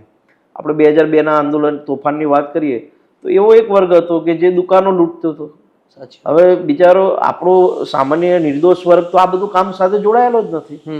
એ તો પોતાના સનાતન ધર્મની લાગણી સાથે જોડાયેલો હતો. પણ અમુક એવો વર્ગ હતો જે લૂંટફાટ સાથે જોડાયેલો હતો, અને એના કારણે આખી કોમ, આખો ધર્મ બદનામ થતો હોય છે. બીજી એક વાત હતી કે 9 મહિનામાં એક બાળક માની કોખમાંથી નીકળે છે. શું જે હાર્દિક હું આજે જોઉં છું એ 9 મહિનાની જેલમાંથી આવેલા છે? કારણ કે તમારો એ સ્વભાવ 9 મહિનાની જેલ બાદ શાંત થયો, તમારી વિચારશ્રેણી બદલાઈ, આંદોલનનો તરીકો બદલાયો, એના અંદર તમારું શું કહેવું છે? હું બહુ સ્પષ્ટ આંદોલન ટાઈમે બોલતો હતો આક્રમકતાથી કે ભાઈ અભિમન્યુ જ્યારે એના માના પેટમાંથી બહાર આવે છે ત્યારે ઘણા કોઠા બાકી રહી ગયા હતા. તો મારે પૂરેપૂરા 18 કોઠા થઈ ગયા હતા. મારી માના પેટમાં 9 મહિના રહ્યો, 9 મહિના જેલમાં રહ્યો, 18 મહિને બહાર આવેલો માણસ છું. અને 18 મહિને જ્યારે બહાર આવેલો માણસ હોય તો બધી રીતે પરિપક્વ હોય. એટલે અમે પરિપક્વ છીએ, દુનિયાને જે કહેવું હોય કે. દુનિયાને તો શું છે કે આજકાલ ફ્રીમાં જીઓ ઇન્ટરનેટ મળે છે, એટલે ઓલું વોટ્સઅપમાં અને ફેસબુકમાં, ઇન્સ્ટાના કોમેન્ટોમાં ઈચ્છા પડે લખવાની છૂટ બધાને છે. પણ એની પાછળ મગજ દોડાઈએ તો આપણું મગજ ખરાબ થાય. એટલે એની પાછળ મગજ દોડાયા કરતા આપણે આપણી ભૂમિકામાં કેમ સફળ થઈ શકીએ, લોકોએ આપણા ઉપર જે ભરોસો મૂક્યો છે એની ઉપર કેમ તમે પ્રૂવ કરી શકો. આજે હું જે વિધાનસભામાંથી આવું છું, ગુજરાતની લાર્જેસ્ટ વિધાનસભાઓમાંની એક છે. 3,10,000 મતદારો છે, 3 તાલુકા, 1 શહેર, જોટાણા તાલુકાના પણ 3 ગામ મારામાં આવે. ગ્રામ્ય વિસ્તાર, બધી જગ્યાએ દોડવાનું, ફરવાનું, લોકોને સમજવાના, જાણવાનું, છતાં પણ આદરણીય મુખ્યમંત્રીશ્રીના નેતૃત્વમાં અમે 1800 કરોડ રૂપિયાની ગ્રાન્ટ મારા વિસ્તારમાં લાયા છીએ. 5 ઓવરબ્રિજ અમે મંજૂર કરાયા છે, 500 કરોડ, 550 કરોડના. રોડ, રસ્તાઓ, પાણીની યોજનાઓ, કોલેજ, સ્કૂલ અને હોસ્પિટલ. ધારાસભ્ય તરીકે અમે યંગ જનરેશન એવું વિચારતા હોઈએ જ્યારે અમે બોલતા હતા આંદોલનમાં કે ભાઈ સ્કૂલો બનાવો, કોલેજો બનાવો, હોસ્પિટલો બનાવો. એ અમે અમારા વિસ્તારમાં કરી બતાવ્યું. મેં 55 કરોડની 100 બેડની સરકારી હોસ્પિટલ વિસ્તારમાં મંજૂર કરાવી છે. વિરમગામના અંદર છે, વિરમગામ વિધાનસભામાં, દેત્રોદ તાલુકામાં. પછી મેં આખા વિરમગામ વિધાનસભાની અંદર 10 પ્રાથમિક આરોગ્ય કેન્દ્ર, PSC, 20થી વધુ પેટા આરોગ્ય કેન્દ્ર, 1 કોલેજ, 52 સ્કૂલ, સરકારી સ્કૂલો મંજૂર કરાવી છે. તો વિસ્તારની અંદર અમે કામ કરી રહ્યા છીએ, એનો અમને આનંદ છે. અને કોઈ પણ કામ હોય, આજે 2.5 વર્ષથી, હજુ બીજા 2.5 વર્ષ જવા દો, પછી આવો મારા વિરમગામમાં લોકોને કહીશ કે આવો તમે જુઓ પહેલાનું વિરમગામ ને હાલનું વિરમગામ. તો અત્યારે મારા વિસ્તારની અંદર પ્રૂવ કરવાનું છે. 3.5 લાખ 4 લાખ લોકોએ ભરોસો મૂક્યો છે. મારા વિસ્તારમાં મારુતિ છે, હોન્ડા છે, મલ્ટીનેશનલ કંપનીઓ મારા વિસ્તારમાં છે. યુપી, બિહાર, ગુજરાત બહારના લગભગ 1 લાખથી વધુ લોકો ત્યાં કામ કરતા હશે, ત્યાં રહેતા હશે. એટલે એકદમ ઇન્ડિયા થઈ ગયું છે, એક ગુજરાત ને ઇન્ડિયા. બધા જ રાજ્યના લોકો આજ મારી વિધાનસભામાં છે અને બધાને સાથે લઈને ચાલવાનું અને બધાને ન્યાય આપવાનો એ બહુ મહત્વનો વિષય હોય છે. વિરમગામ આમ દેખવા જાય તો સ્ટ્રેટેજિકલી એનું લોકેશન બહુ ગોલ્ડન ઓપોર્ચ્યુનિટી વાળું એટલે છે. જ વાયા વિરમગામ કહેવાય ને, મૂવી પણ બનેલું છે. અને પ્લસ એવું કહી શકીએ કે સૌરાષ્ટ્રનો પ્રવેશદ્વાર અથવા મધ્ય સૌરાષ્ટ્રનો પ્રવેશ દ્વાર, મધ્ય ગુજરાતનો પ્રવેશ દ્વાર, ઉત્તર ગુજરાતનો પ્રવેશ દ્વાર. પ્લસ એમાં દેખવા જાય તો ત્યાં રેલવે લાઇન બી છે. તો એક અમદાવાદનો એક ઓપ્શન વિરમગામ તરીકે ડેવલપ ના થઈ જાય, જે રીતે ટ્વિન સિટીનો એક કોન્સેપ્ટ છે. એક જમાનાની અંદર સૌરાષ્ટ્રથી લોકોને મુંબઈ જવું હોય તો વિરમગામ ઊભું રહેવું પડે, વિરમગામથી ટ્રેન બદલવી પડે. આજ પણ સૌરાષ્ટ્રની તમામ ટ્રેનો વિરમગામ થઈને જાય. આજ પણ સૌરાષ્ટ્રની તમામ બસો વિરમગામ થઈને જાય. વાય વિરમગામ એટલા માટે કહેવાય. સમયાંતરે વિરમગામનો ઇતિહાસ બહુ મરાઠા શાસન અને સોલંકી શાસનોનો છે. સોલંકી સિદ્ધરાજ જયસિંહની માતા મિનળદેવી એક રાતમાં તળાવ બનાવેલું મુનસર તળાવ, એટલે અર્ધ સહસ્ત્રલિંગ તળાવ કહેવાય. પૂર્ણ સહસ્ત્રલિંગ પાટણમાં છે, 1000 શિવલિંગ અને મંદિરોનું તળાવ. અને વિરમગામમાં 500 થી વધુ મંદિર અને શિવલિંગનું તળાવ હતું. સમયાંતરે જર્જરિત થયું. કેન્દ્ર સરકારે તેને સેન્ટ્રલ આર્કિયોલોજીમાં લીધું. પણ અમારો એવો ટાર્ગેટ છે કે ફ્યુચરની અંદર અમારે વિરમગામના મુનસર તળાવને એક ભવ્ય ડેવલપમેન્ટ કરવું છે. કલ્ચર એ રીતે. અને બીજું એની સાથે મારા વિરમગામની અંદર બહુ ઐતિહાસિક બીજી વસ્તુ છે, કદાચ તમારા મિત્રોને તમને ખ્યાલ ના હોય, નળ સરોવર. હા, નળ સરોવર. નળ સરોવર પણ મારા વિરમગામમાં લાગે. અત્યારે 55 કરોડના ખર્ચે સરકાર સ્પેશિયલ ડેવલપમેન્ટ એનું કરી રહી છે. અને 12 માસ પાણી રહે, વરસાદનું પાણી ખંભાતના અખાતમાં ન જતું રહે અને પક્ષીઓ આવે, લોકો ત્યાં પ્રવાસીઓ આવે, એ દિશામાં કામ કરી રહ્યા છે. એટલા માટે ભવિષ્યની અંદર એક ટુરિસ્ટ કોરિડોર બનાવવાની તૈયારીમાં વિરમગામ એનું સેન્ટર બનશે. લોકો અમદાવાદ ઉતરે, અમદાવાદથી ઉકાઈ ડેમ જાય, ધરોઈ ડેમ જાય, ધરોઈ ડેમથી અંબાજી જાય, અંબાજીથી પાટણ રાણકી વાવ જાય, ત્યાંથી મોઢેરા સૂર્ય મંદિર જાય, બહુચરાજી જાય, બહુચરાજીથી મુનસર તળાવ, મુનસર તળાવથી નળ સરોવર, નળ સરોવરથી ધોલેરા, ધોલેરાથી લોથલ, લોથલથી સ્ટેચ્યુ ઓફ યુનિટી, ત્યાંથી તમે બરોડા એરપોર્ટથી જઈ શકો, અથવા પાછા અમદાવાદ આવો તો અમદાવાદથી જઈ શકો. કલ્ચર ટુરિઝમ સાયકલ બની શકે વિરમગામની જોડે. વડનગર અત્યારે એકદમ મોટા પ્રમાણે ડેવલપ થઈ રહ્યું છે, તો વડનગર લોકો આવવાવાળો વર્ગ મોટો હશે. તો ગુજરાત લોકો સૌરાષ્ટ્ર, દ્વારિકા, સોમનાથ, નાગેશ્વર જતા, ત્યાંના સૌરાષ્ટ્ર, ગીર વગેરે ફરતા.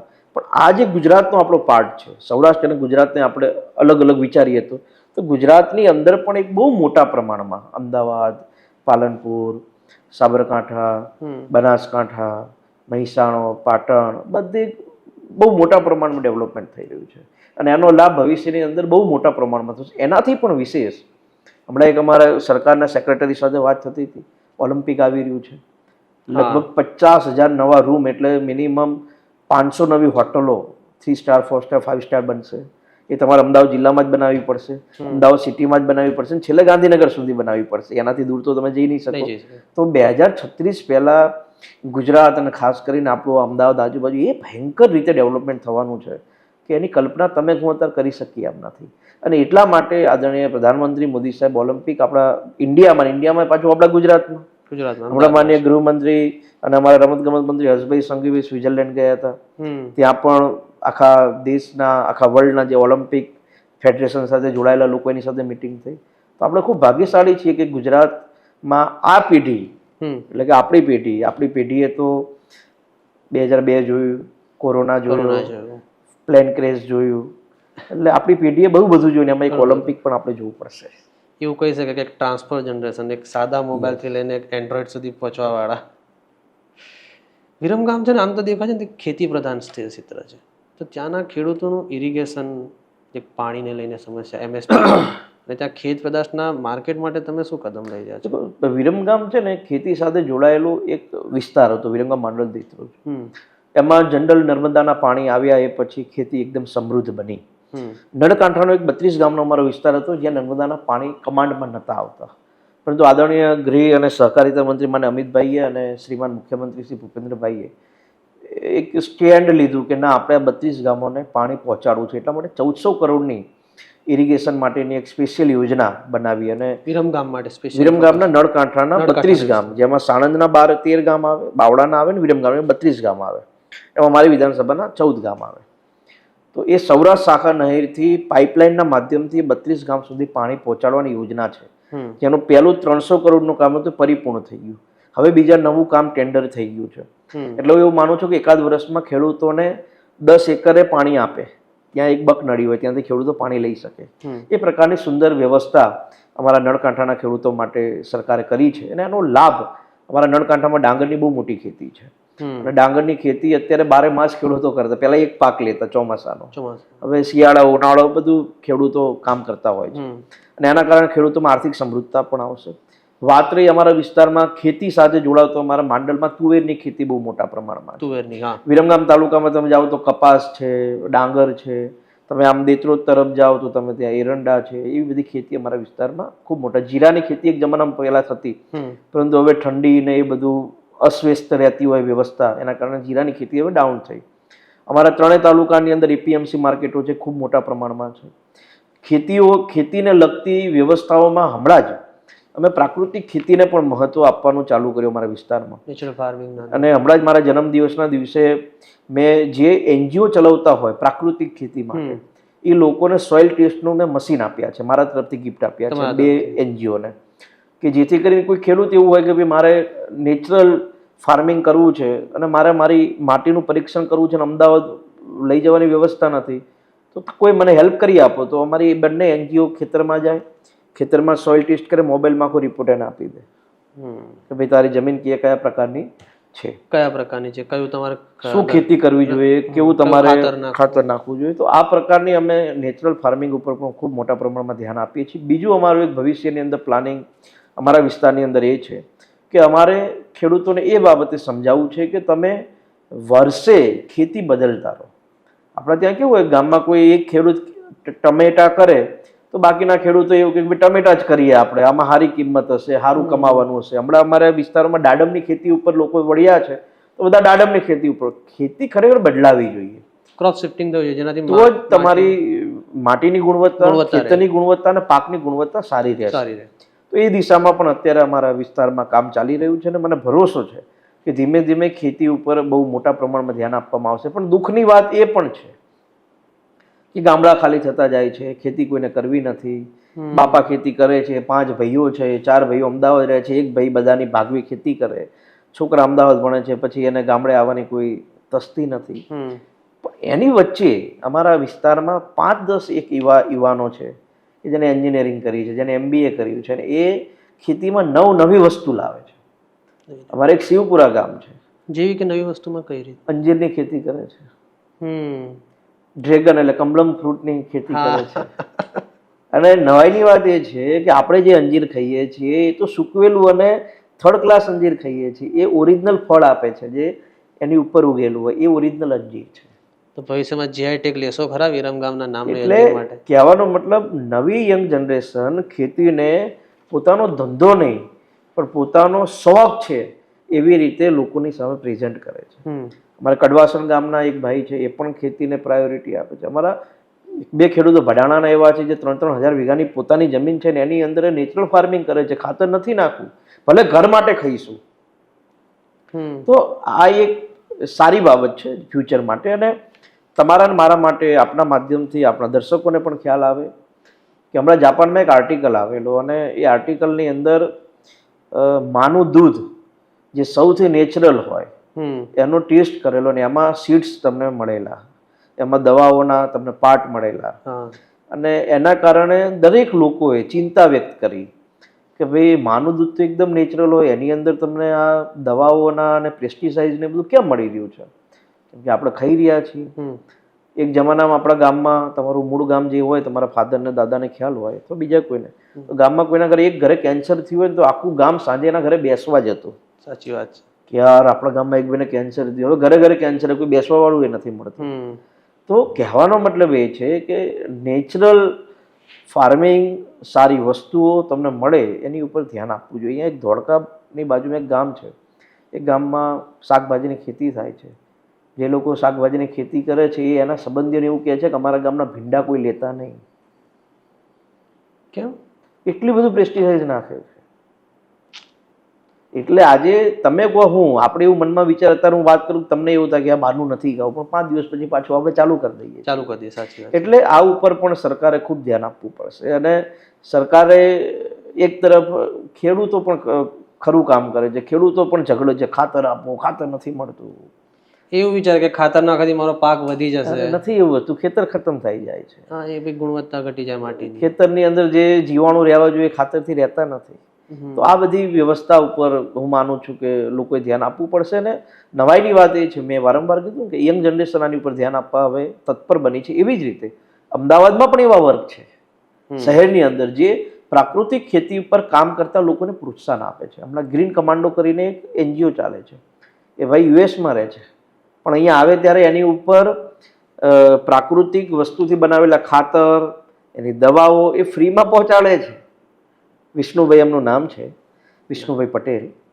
અને તો પણ કેવું છે, ખેડૂતો એમ કે છે કે અમને ઘરે મોકલાઈ આપજો ને, લેવા પણ નથી જતા. એટલે ઘણી વાર ફ્રીની આપેલી વસ્તુ પણ લોકોને ફ્રીમાં કોને ગમતું કદર નથી. આવી બધી સ્થિતિ છે. સાચી વાત. તમને બીજું વિરમગામમાં હમણાં એક ગટરનો મુદ્દો એક ઉભરાયો હતો, વાત તમે ઓછી કરી. બીજેપીમાં દેખામાં પાર્ટી લાઈનથી કોઈ વિરુદ્ધ જેને કોઈ MLA કામ નથી કરતું. પાર્ટી લાઈનની વિરુદ્ધમાં ના કહેવાય ભાઈ. આ તો તમારા વિસ્તારના લોકોની ચિંતા તમે સરકાર સુધી પહોંચાડી કહેવાય. જો તમે તમારા વિસ્તારના લોકોની ચિંતા સરકાર સુધી ન પહોંચાડો તો પછી એનો મૂળ મુદ્દો બાજુમાં રહી જાય. નવાઈની વાત એ છે, આપના માધ્યમથી કદાચ અહીંયા ઉભેલા મિત્રોને પણ ન ખબર હોય, ધારાસભ્ય શહેરી વિસ્તારમાં 1 રૂપિયાની ગ્રાન્ટ ન આપી શકે. સાચી વાત છે. કદાચ કોઈને ખ્યાલ ન હોય, ઘણા લોકોને એવું હોય, હાર્દિકભાઈ તમે શું કરો છો? ધારાસભ્ય તરીકે હું નગરપાલિકામાં 1 રૂપિયાની ગ્રાન્ટ પણ ન આપી શકું. નગરપાલિકા સ્વતંત્ર સંસ્થા છે અને ગટરથી લઈને સ્વચ્છતાથી લઈને વિકાસથી લઈને બધું જ કામ નગરપાલિકાએ કરવાનું છે. ધારાસભ્યનો ત્યારે રોલ આવે છે જ્યારે નગરપાલિકા કોઈ વિશેષ આયોજન સાથે કોઈ યોજના કે કોઈ ગ્રાન્ટ લાવી હોય તો મારે CM સાથે જઈને એ ગ્રાન્ટ મંજૂર કરાવવાની. આટલો જ ધારાસભ્યનો રોલ હોય. અમદાવાદના જેટલા પણ ધારાસભ્યો છે, અમદાવાદ કોર્પોરેશનની અંદર 1 રૂપિયાનો રોડ પણ ન બનાવી શકે, જે લોકોને ખબર નથી. એટલા માટે અમારી કોર્પોરેશન, અમારી નગરપાલિકાના સદસ્ય ખૂબ સારા છે, મહેનતુ છે, ચીફ ઓફિસર પણ મહેનતુ છે.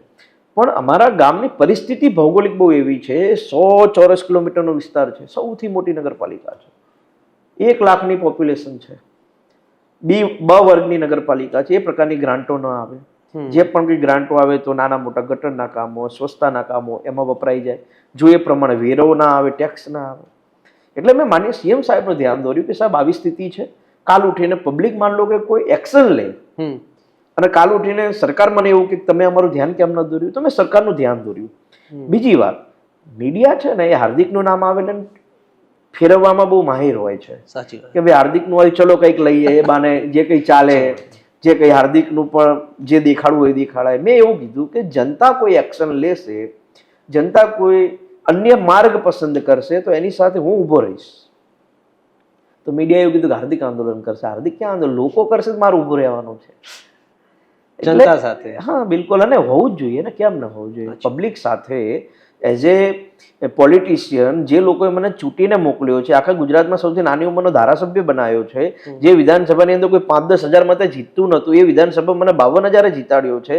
તો લોકોની સાથે ઊભું રહેવું એ મારી ફરજ છે. અને એને કોઈ એવું કે ફલાણું ફલાણી ને એવું ના ચાલે.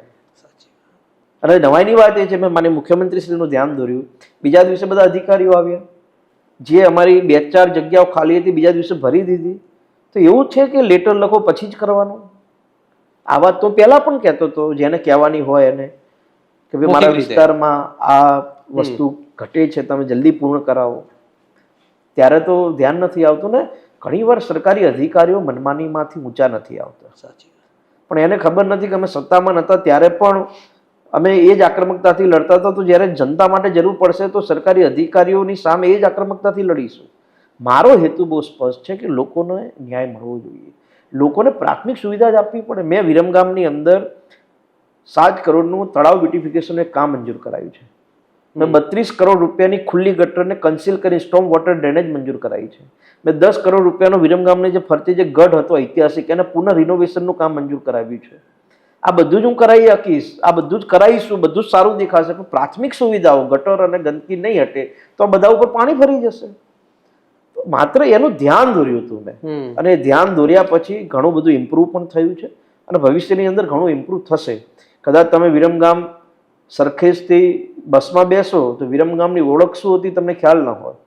વિરમગામે આવો એટલે વિરમગામની સામે IOC ના કુવા દેખાય એટલે લોકો કહેતા કે વિરમગામ આવ્યું. અત્યારે ત્યાં 108 ફૂટનો મેં તિરંગો લગાવ્યો છે. હવે એવું કે ભાઈ મોટો તિરંગો આવે ને એટલે સમજવાનું વિરમગામ આવી ગયો. મારી ઓફિસ વાળા રસ્તે તમે બહુચરાજી તરફ જાઓ તો ત્યાં હનુમાનજીની મેં 20 ફૂટની જેવી સારંગપુરમાં મૂર્તિ છે મોટી, સેમ એવી જ મૂર્તિ મેં ત્યાં લગાવી છે. એટલે કોઈ પહેલા એવું કીધું પોપટ ચોકડી, હવે એમ કહે છે કે હનુમાનજીની ચોકડી. વિઠલાપુરે મહારાણા પ્રતાપની પ્રતિમા અમે લગાવી છે. પેલા ત્યાં વિઠલાપુર 4 રસ્તા કહેતા, હવે કે મહારાણા પ્રતાપના 4 રસ્તા. તો એક ભૌતિક સુવિધાની સાથે સાથે ધાર્મિકતા, ક્રાંતિકારીઓ સાથેની આપણી લાગણીઓ એ વિરમગામમાં રહે એ દિશામાં અમે કામ કરી રહ્યા છીએ. અને કોઈ પણ વસ્તુમાં કામ કરવું હોય તો વાર તો લાગે ને. આદરણીય પ્રધાનમંત્રી નરેન્દ્રભાઈ દેશની બાગડોળ 2014માં સંભાળી એ પછી 4-5 મહત્વના કામો આ દેશની અંદર થયા. ચાહે 370 હટાવી, ચાહે રામ મંદિર બનાવ્યું, ચાહે NRC ને એ બધું લાગુ કર્યું. તો હું એવું માનું છું કે કોઈ પણ વસ્તુમાં થોડી વાર લાગે અને ધીમે ધીમે વિરમગામ હજુ 2.5 વર્ષ થયા છે. 2.5 વર્ષમાં જેટલું થતું હોય એટલું કરીએ. અને નથી ખાલી રાજકીય કામો કરતો, સેવાના કામ પણ એટલા જ મોટા કરીએ છીએ. હમણાં મારા જન્મદિવસના દિવસે મેં વિરમગામ વિધાનસભાના 550થી વધુ મહિલા મંડળો જે ગામડે ગામડે ચાલતા હોય એ લોકોને ધૂન મંડળના સાધનો આપ્યા છે. 20,000 લોકોનો કાર્યક્રમ કર્યો. 17 ગ્રામ પંચાયતને પાણીના ટેન્કર આપ્યા, 2 માટી પરીક્ષણના મશીન આપ્યા.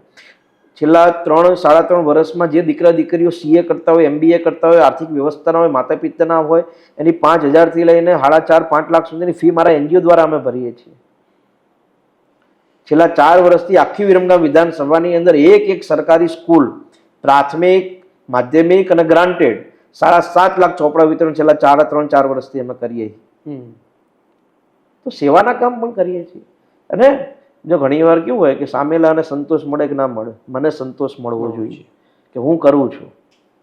બાકી બધાને સંતોષ આપવા જશો તો મેર જ નહીં આવે. તમે એક બાજુ વિકાસના તો કામ કરી રહ્યા છો કે બતાવી રહ્યા છો, પરંતુ તમારા જ પાર્ટીના તમારા જ સાથીદારો તમારા પર એક ઓબ્જેક્શન લગાવી રહ્યા છે કે ફંડનું મિસમેનેજમેન્ટ થયેલું છે. કોને કરવાનું? મારે થોડું કરવાનું હોય, એ તો નગરપાલિકા કરે.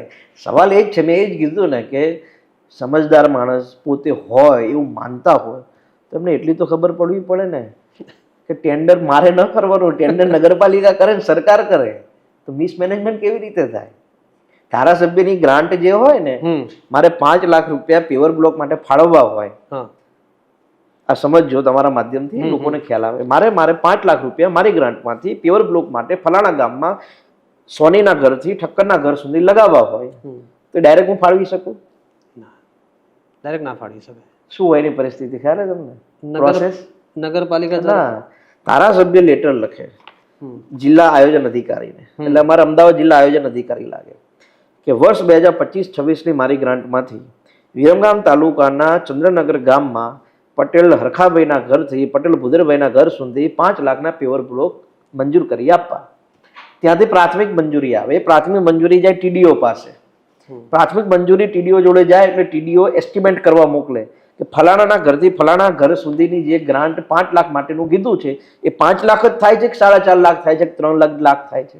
એટલે એસ્ટિમેટ બનાવે અને એસ્ટિમેટ પાછું જિલ્લા આયોજન અધિકારીને TDO મોકલે કે ભાઈ ફલાણા ઘરથી ફલાણા ઘર સુધી ધારાસભ્ય શ્રી હાર્દિકભાઈએ ગ્રાન્ટ ફાળવવાનું કીધું હતું, એ 5 લાખ રૂપિયા નહીં પણ 3.5 લાખ રૂપિયામાં થઈ જાય. એટલે ત્યાંથી 3.5 લાખની વહીવટી મંજૂરી આવે. એ 3.5 લાખની વહીવટી મંજૂરી પાછી TDO જોડે જાય. TDO ગામના સરપંચને કે ગામનો સરપંચ કામ કરાવે. બહુ સરસ સમજાવી હતી. બધા જાહેર જનતાને બહુ ખબર પડે. ધારાસભ્યનો કોઈ ટેન્ડરમાં રોલ ના હોય. ધારાસભ્ય કોઈ સરકારનું ડાયરેક્ટ આવેલું બજેટ ક્યારેય મિસમેનેજ ન કરી શકે. હા, આરોપ કરી શકાય જે લાગ્યા છે તમારા પર. અરે વર્ષોથી લાગે, આજનો થોડા લાગે છે. દરેક આરોપોમાંથી બહાર નીકળ્યા છીએ.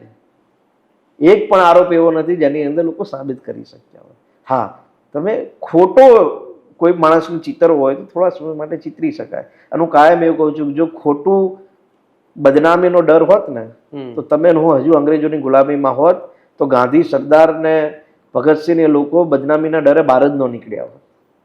એ વખતે એમને બદનામ કરતા, સરદાર વલ્લભભાઈને બદનામ લોકો કરતા હતા, ગાંધીજીને બદનામ કરતા હતા, ભગતસિંહને કરતા હતા. અને જો બદનામીનો ડર હોત તો ઘરમાં બેસી ગયા હોત તો હજુ તમે હું બધા જનરલ ડાયરના હાથે હજુ કામ જ કરતા હોત.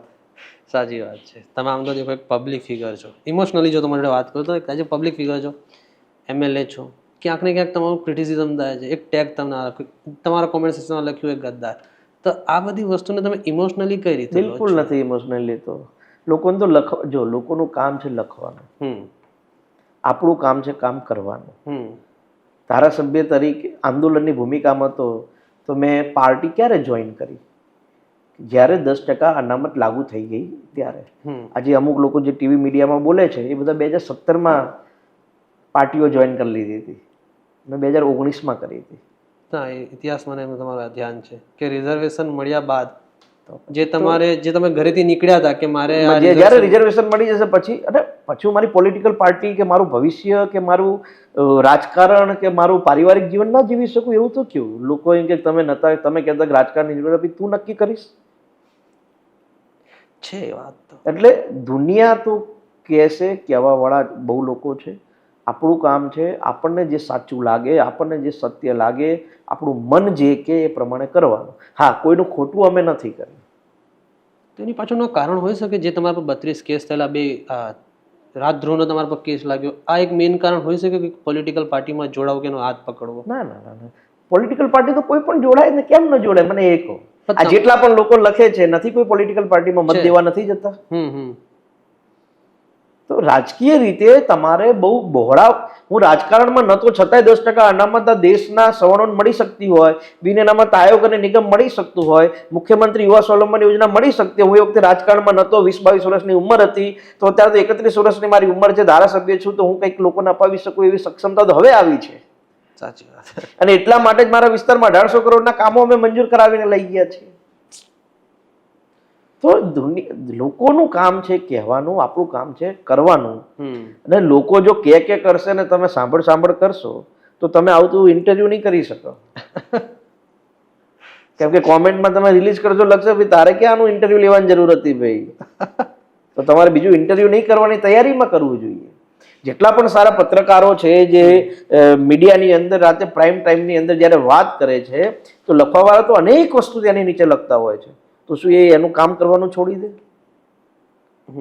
પ્રભુ શ્રી રામ અને સીતા માતા તો આપણે ભગવાન માનીએ છીએ. એ પ્રભુ શ્રી રામને કોઈ ધોબીના કહેવાથી માં સીતાને કાઢી મૂક્યા, તો શું લોકો મને કે એ પ્રમાણે મારે કરવાનું? થોડું બી નહીં. તો પ્રભુ શ્રી રામને જો લોકોનું સાંભળવું પડતું તો આપણે તો સામાન્ય માનવી છીએ ને, આપણે તો સાંભળવું જ પડે. ભગવાન કૃષ્ણને લોકો જેમ તેમ બોલતા. આપણી જોડે બહુ ઇતિહાસ છે, એટલે ભૂતકાળમાં જવાની જરૂર. આપણા ગુજરાતના મુખ્યમંત્રી જ્યાં નરેન્દ્રભાઈ હતા ત્યારે એમના વિરુદ્ધમાં અનેક વાત 2002ના તોફાનને લઈને કરતા. કોર્ટે તમામ કેસોની અંદર એમને નિર્દોષ છોડી દીધા. તો લોકો તો બોલ્યા, એમને લોકો નથી કઈ કીધું. આજે બી આક્ષેપ. અમે જયારે નરેન્દ્રભાઈ એની સામે જેમ તેમ બોલતા હતા, નરેન્દ્રભાઈએ એક શબ્દ અમારી સામું નથી કીધો. તમે મળ્યા તો કોઈ કીધું કે તું ભાઈ અમારા? ના, ક્યારે નહીં. મહાન માણસ છે એ માણસ જતું કરવાની ભાવના સાથે દેશના કામે લાગેલા છે ને, કે આટલું બધું લોકો એમને બોલતા હતા છતાં એમને ક્યારેય સામે નથી બોલ્યા. અમે પણ અમારી સામે કોઈ બોલે તો અમે એને કઈ ના કઈ બોલવા દે ને. આપણે તો આપણા પ્રગતિ અને સફળતાથી કોઈને જવાબ આપવાનો હોય, આપણે કરેલા કામથી લોકોને જવાબ આપવાનો હોય. એની આમ રોજ બાજવા જઈએ તો આપણે આપણું કામ ક્યારે કરીએ? લીડરશિપ ક્રિટિસિઝમમાં જો તમારા આંદોલનના બાદ આનંદીબેન પટેલને રેઝિગ્નેશન આપવું હતું, ક્યાંક ને ક્યાંક આંદોલનનો હાથ અમે નિમિત્ત બન્યા. અમે કોઈ અમારા કારણે કોઈ રાજીનામું ના આપવું પડે, જો સમજી જાવ તમે. અમે કદાચ નિમિત્ત બન્યા હોય. અને હું આજે આપના માધ્યમથી એવું કહું કે ચલો એવું માનો કે અમારા આંદોલનથી માનનીય આનંદીબેનને મુખ્યમંત્રી પદ છોડવું પડ્યું, એવું લોકોને એવું માનવું છે. આખી સ્ટોરી એ રીતની ફ્રેમ થઈ છે. ફ્રેમ એવી રીતે કરી છે. ઘણી વાર એવું હોય કે ભાઈ કોઈને જવાનું હોય અને નિમિત્ત આપણે બની જઈએ. હોય કદાચ આનંદીબેને મુખ્યમંત્રી તરીકે રાજીનામું આપ્યું એટલે એ ઉત્તર પ્રદેશના રાજ્યપાલ બન્યા. એમને રાજીનામું ચલો ન લીધું તો આજે ઉત્તર પ્રદેશના રાજ્યપાલ ન હોત. અને ઉત્તર પ્રદેશના રાજ્યપાલ બન્યા એટલા માટે હજારો કરોડો વર્ષથી જે હિન્દુઓની આસ્થાનું કેન્દ્ર એવું અયોધ્યા હતું, એના ભૂમિપૂજન અને એના શિલાન્યાસમાં આનંદીબેનને બેસવાનો અવસર મળ્યો છે. સાચી વાત. એટલે ઘણીવાર દુનિયા તો શું હોય કે નિમિત્ત બનાવી જાય, તો અમને એવી રીતે નિમિત્ત બનાવો ને કે તમારા કારણે આનંદીબેનને મુખ્યમંત્રી પદનું રાજીનામું દેવું પડ્યું અને એ ઉત્તર પ્રદેશના રાજ્યપાલ બન્યા. ઉત્તર પ્રદેશના રાજ્યપાલ બન્યા પછી એમને ઐતિહાસિક પ્રભુ શ્રી રામના જન્મ સ્થળ પર જે મંદિર બન્યું એનું ભૂમિપૂજન અને શિલાન્યાસમાં બેસવાનો એમને અવસર મળ્યો. એના નિમિત્ત કેમ નથી બનાવતા? પોઝિટિવ એસ્પેક્ટથી દેખવાનું. હું પોઝિટિવ રાખું છું. સાચી વાત. એમનું અમારા અમુક સૂત્રોથી માહિતી છે કે એમનું નામ ઉપરાષ્ટ્રપતિની લિસ્ટમાં છે. મારી શુભકામનાઓ. અમે જો ગુજરાતી જ્યાં જ્યાં જાય ત્યાં સફળ થાય એ અમારી લાગણી હોય. જ્યારે અમે ગુજરાતથી બહાર કોઈ પણ બીજા દેશમાં જઈએ ત્યાં કોઈ પણ ભારતીય સફળ થાય એની અમને રાજીપો હોય. એ ગુજરાતી તરીકે આનંદીબેન દેશના ઉપરાષ્ટ્રપતિ બને તો એ આનંદની વાત છે. આજે દેશના બે મહત્વના હોદ્દા એટલે કે પ્રધાનમંત્રી પદ અને ગૃહ મંત્રાલય બંને આપણા બે ગુજરાતી જોડે છે, મજબૂત ગુજરાતી જોડે છે. તો એનો આનંદ કેટલો છે આપણને કે આપણો દેશ કેટલો સક્ષમ બન્યો છે. આજે આપણો દેશ અર્થવ્યવસ્થાની દ્રષ્ટિએ ચોથો દેશ બની ગયો છે, તો આનંદ થાય છે. તો કદાચ અન્ય બીજા ગુજરાતીને આજે અદાણી અંબાણી આખા દેશ ને આખા વિશ્વની ઉપર એ ધંધાકીય રીતે રાજ કરી રહ્યા છે, તેનો આનંદ છે. દુનિયાને જે કેવું હોય કે ગુજરાતી તરીકે તો આપણને ગૌરવ હોવું જ જોઈએ ને. એક બીજી વાત, તમારી એક અર્લી લાઈફની પહેલી એક કોલ હતી 25 ઓગસ્ટ 2015, આજથી 10 વર્ષ પહેલાં તમારો એક કોલ આવ્યો હતો કે જીએમડીસી ગ્રાઉન્ડના અંદર 10 લાખ પબ્લિક હાજર હતી. એ વખતે તમને લાગ્યું ખરું કે એક પિક્ચરનો ડાયલોગ છે કે કભી કભી લગતા કે અપની જ ભગવાન હે, એ કોઈ ફિલિંગ આવી? બિલકુલ નહીં. મને ક્યારેય પોતાની જાતને અભિમાન અને પોતાની જાતને હું જ છું એવો ક્યારેય શોખ નથી થયો. તમે ગુજરાતના કોઈ પણ ધારાસભ્યની ગાડી તમે જોશો તો એમએલએ લખેલી હશે. મારી ગાડી ઉપર ક્યારેય એમએલએ પણ નથી લગાવતો. હું હંમેશા સોમાનના ભોગે કઈ વસ્તુ જતું નથી કરતો, પણ હંમેશા નિર્દોષ ભાવે એક વિનમ્રના ભાવથી કામ કરવાનો મને એક શોખ છે. જીએમડીસી ગ્રાઉન્ડના 25 ઓગસ્ટ 2015 લગભગ 15 દિવસ પછી એના 10 વર્ષ પૂરા થશે, એક ડિકેડ થશે. એટલે હું એવું માનું છું કે એ જે સમય હતો એ મારી શક્તિથી નહોતું, લોકોની શક્તિ હતી. પાટીદાર સમાજને જે અંદરથી પીડા હતી એ પીડા લઈને સમાજ બહાર આવ્યો હતો અને એનું નેતૃત્વ કરવાની મને તક આપી હતી કે તું જિદ્દી માણસ છું, તું સક્ષમ છું, તારે નેતૃત્વ કરવાનું છે, અમે તારી પાછળ ઉભા રહીશું. અને સમાજ ઉભો રહ્યો હતો. અને જ્યાં જઈએ ત્યાં 10,000 થી લઈને 10 લાખ લોકો સુધીની રેલીઓ થતી હતી. એટલે એઝ અ ગ્રેટ વર્ક મારા વતી મેં 100% આપ્યું છે અને સમાજે મને પૂરેપૂરો ટેકો આપ્યો હતો.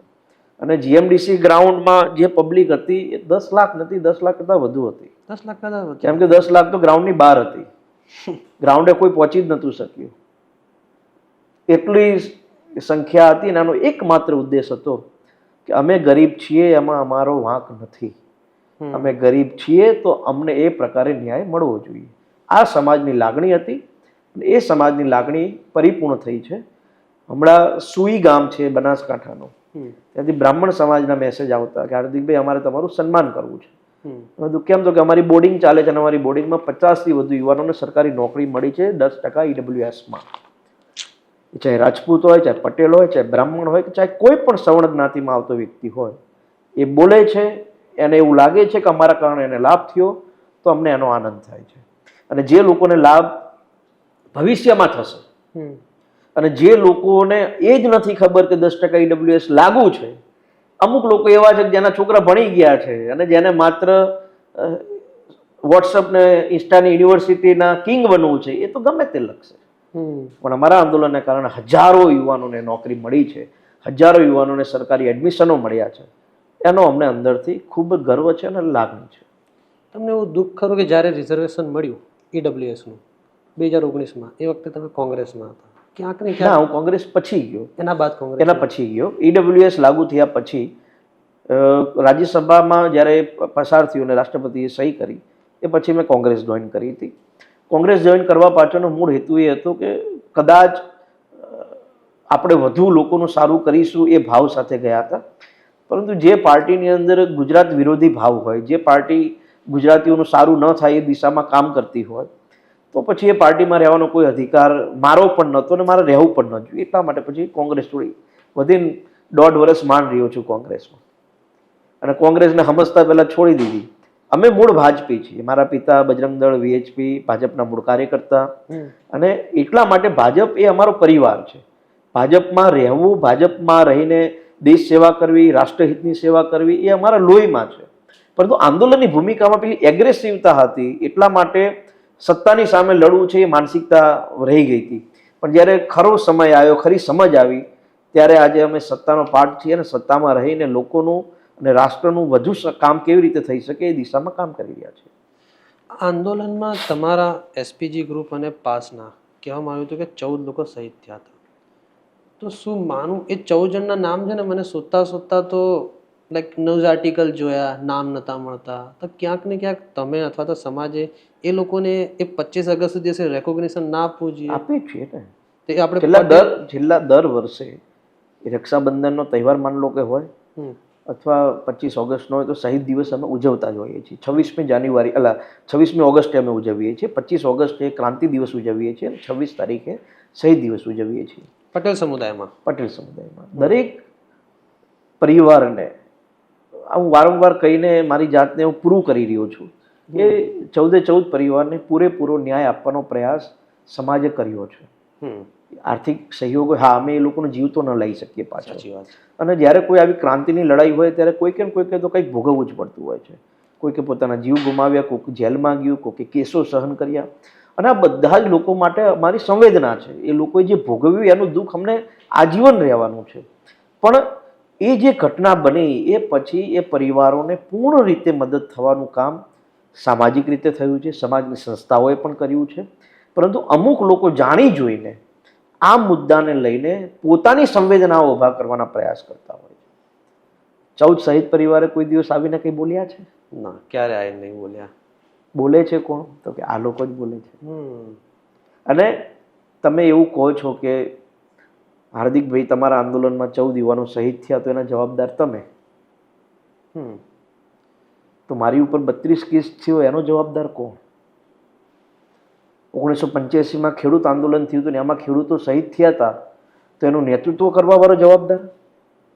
2002માં જે તોફાન થયું એમાં જે હિન્દુઓ મરી ગયા, જે હિન્દુઓ શહીદ થયા, એનો જવાબદાર કોકને માની લેવાનો? પ્રકૃતિનો નિયમ છે. જ્યારે તમે કોઈ લડાઈ લડવા નીકળો છો ત્યારે તમારે ઘણું બધું ગુમાવવું પડે છે. આજે અમે પણ ગુમાવ્યું. મેં મારા જીવનના 3-4 વર્ષ, જે મારી જવાનીનો સમય હતો, મેં આંદોલનમાં, મેં સહન કરવામાં ગુમાવ્યા છે. કોઈ 12 મહિના જેલમાં ના રહી શકે, અમે રહ્યા. કેમ? અમારી સહનશીલતા, અમારી એકાગ્રતા, અમારું દુઃખ કોઈને એ વખતે ખ્યાલ ના આવ્યું. જેલમાં ખ્યાલ તો આવ્યો છે ને તમને કે અમે ખોટું કર્યું? ના, ખોટું નથી કર્યું અમે. પણ જે લોકો એવું વિચારે છે, હું એના માટે કહું છું, તો તમને એવું ના થયું. ગાંધીજીએ દેશમાં આઝાદી મળે એના માટે મંગલ પાંડેથી લઈને ખુદીરામ બોઝ, ભગતસિંહ, રાજગુરુ, ચંદ્રશેખર, સુભાષચંદ્ર બોઝ, આ બધા લોકોએ આંદોલન કર્યું. તો એમાં જે ભારતીયો અંગ્રેજો સામે લડતા શહીદ થયા, તો શું એના ગુનેગાર ગાંધીજીને ભગતસિંહને ગણવાના? એવો તો કેવો ન્યાય છે? તમે ન પહોંચી વળો એટલે તમે ગદ્દાર શબ્દ વાપરો, 14 લોકોના મૃત્યુના હત્યારા શબ્દ વાપરો, એવું થોડું હોય. વાપરવા દેવાના. લોકોને એમાં આનંદ આવતો હોય તો એન્જોય કરવા દેવાના. પણ એ પરિવારને ખબર છે કે હાર્દિકભાઈ અને સમાજ અમારા માટે શું કર્યું છે. હવે જે વ્યક્તિ આંદોલનમાં એક દિવસ નથી આવ્યો એ કોમેન્ટો લખે, જેમને જ્ઞાન બી નથી કે આંદોલન કરી છે શરૂઆત કેવડી થયું, કોણ હતું, કેટલા લોકો શહીદ થયા. તમે જેમ કીધું 14 નામ, હવે હું બોલીશ તો ક્રિટિસાઇઝ થશે. ઓરિજિનલ આંદોલનની અંદર શહીદ થયેલાની સંખ્યા 10. બાકીના 3 લોકોએ આત્મહત્યા કરી હતી આંદોલનના સમર્થનમાં. પણ જે 25 અને 26 ઓગસ્ટ ગોળીબાર થયો એમાં શહીદ થયેલાની સંખ્યા 10. ઓકે, આ કોઈ નહીં ખબર હોય. આ ક્યાં લખેલું બી નથી. પછી અમારા એક જેતપુર, ભાયાવદર, રાજકોટ જિલ્લામાં 2 લોકોએ આત્મહત્યા કરી હતી આંદોલનના સમર્થનની અંદર. અને એને પણ અમે શહીદ તરીકે હંમેશા સ્વીકારતા હોઈએ છીએ. પછી એક અમારો આંદોલનકારી હળવદનો હતો, એનું એક્સિડન્ટમાં મૃત્યુ થયું હતું, એને પણ અમે શહીદ તરીકે 14માં ગણીએ છીએ. ઓકે, એટલે સાચું ખોટું લોકોને સમજવું નથી, જે તે લખવું છે લખવા દેવા. તમારા આજે આપણા માધ્યમથી આ વાતની સચ્ચાઈ ખબર પડી કે કહાની શું હતી. કારણ કે મને નામ શોધતા તો એવું કેવું એક સમય જતો રહે પછી એ વાતને વારંવાર કરવી યોગ્યતા, કેમ કે એ પરિવારને હવે એ યાદ કરાવી એટલે દુઃખ થાય દુઃખ બિચારા. થાય, સાચી વાત છે. અને અમને પણ દુઃખ થાય કે આંદોલનમાં અમે લોકો લીડરશિપ કરી હતી ને અમારા આંદોલનમાં આવું થયું એવું અમે માની છીએ, પણ ખરેખર આંદોલન તો સમાજનું હતું. આજે મારા પરિવારમાં કોઈ 10% EWS નો લાભ નથી લેતો. દરેક મારા સમાજને પરિવારમાં કોઈ વિદેશ નથી જે 15 લાખની લોન લઈને ગયું હોય. એ સમાજને લાભ મળ્યો છે. તો આ 14 જણની સમાધિ બધા સમાધિના હા, તમારે સમાજના તમે સાચા છો એ પ્રૂવ કર્યું હોય તો તમે ધારાસભ્ય ના બન્યા હોત, તમે કોઈ પાર્ટી જોઈન તો એમ કે ના સાચો માણસ છે. ધારાસભ્ય હું થોડો બન્યો છું, લોકોએ બનાવ્યો છે. મતદાર હું એક નથી, લોકો મતદાર છે. લોકોને લાગ્યું કે આ કામ કરશે, આપણા માટે સારો છે, આપણા માટે લડશે, બોલશે, તો લોકો ચૂંટીને મોકલ્યા છે.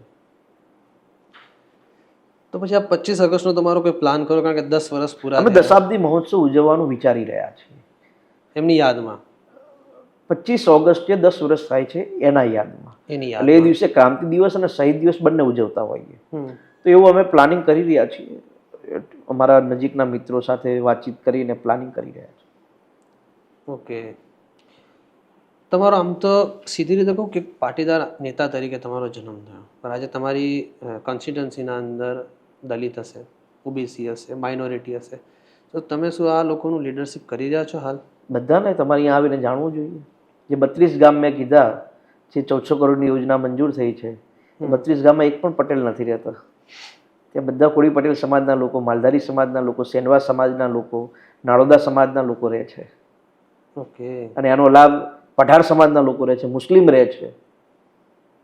એનો લાભ તો એ બધા લોકોને મળવાનો છે.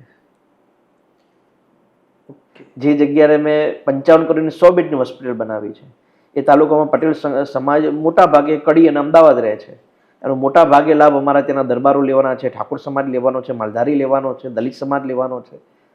બધાનું નેતૃત્વ તમે સમજી રહ્યા. ધારાસભ્ય તો તમે બધા સમાજના છો, એક સમાજના નથી. અને એક સમાજનું નેતૃત્વ ધારાસભ્ય તરીકે કરવું એ અન્ય સમાજ સાથે કરેલો અન્યાય કહેવાય. નેતૃત્વ બધા સમાજનું હોવું જોઈએ. નેતૃત્વ જ્યારે તમે ચૂંટાયેલા પ્રતિનિધિ છો, ચૂંટાયેલા, સિલેક્ટેડ નહીં, ચૂંટાયેલા પ્રતિનિધિ છો, ત્યારે તમારે બધા સમાજને સાથે લઈને ચાલવું પડે. અને એ જ બંધારણીય અધિકાર છે. બંધારણ એવું જ કહે છે તમારે બધા સમાજના લોકોને લઈને ચાલવાનું છે. તમારે નાત જાત કે દ્વેષમાં પડવાનું નથી. બધા લોકો લઈને ચાલીએ છીએ.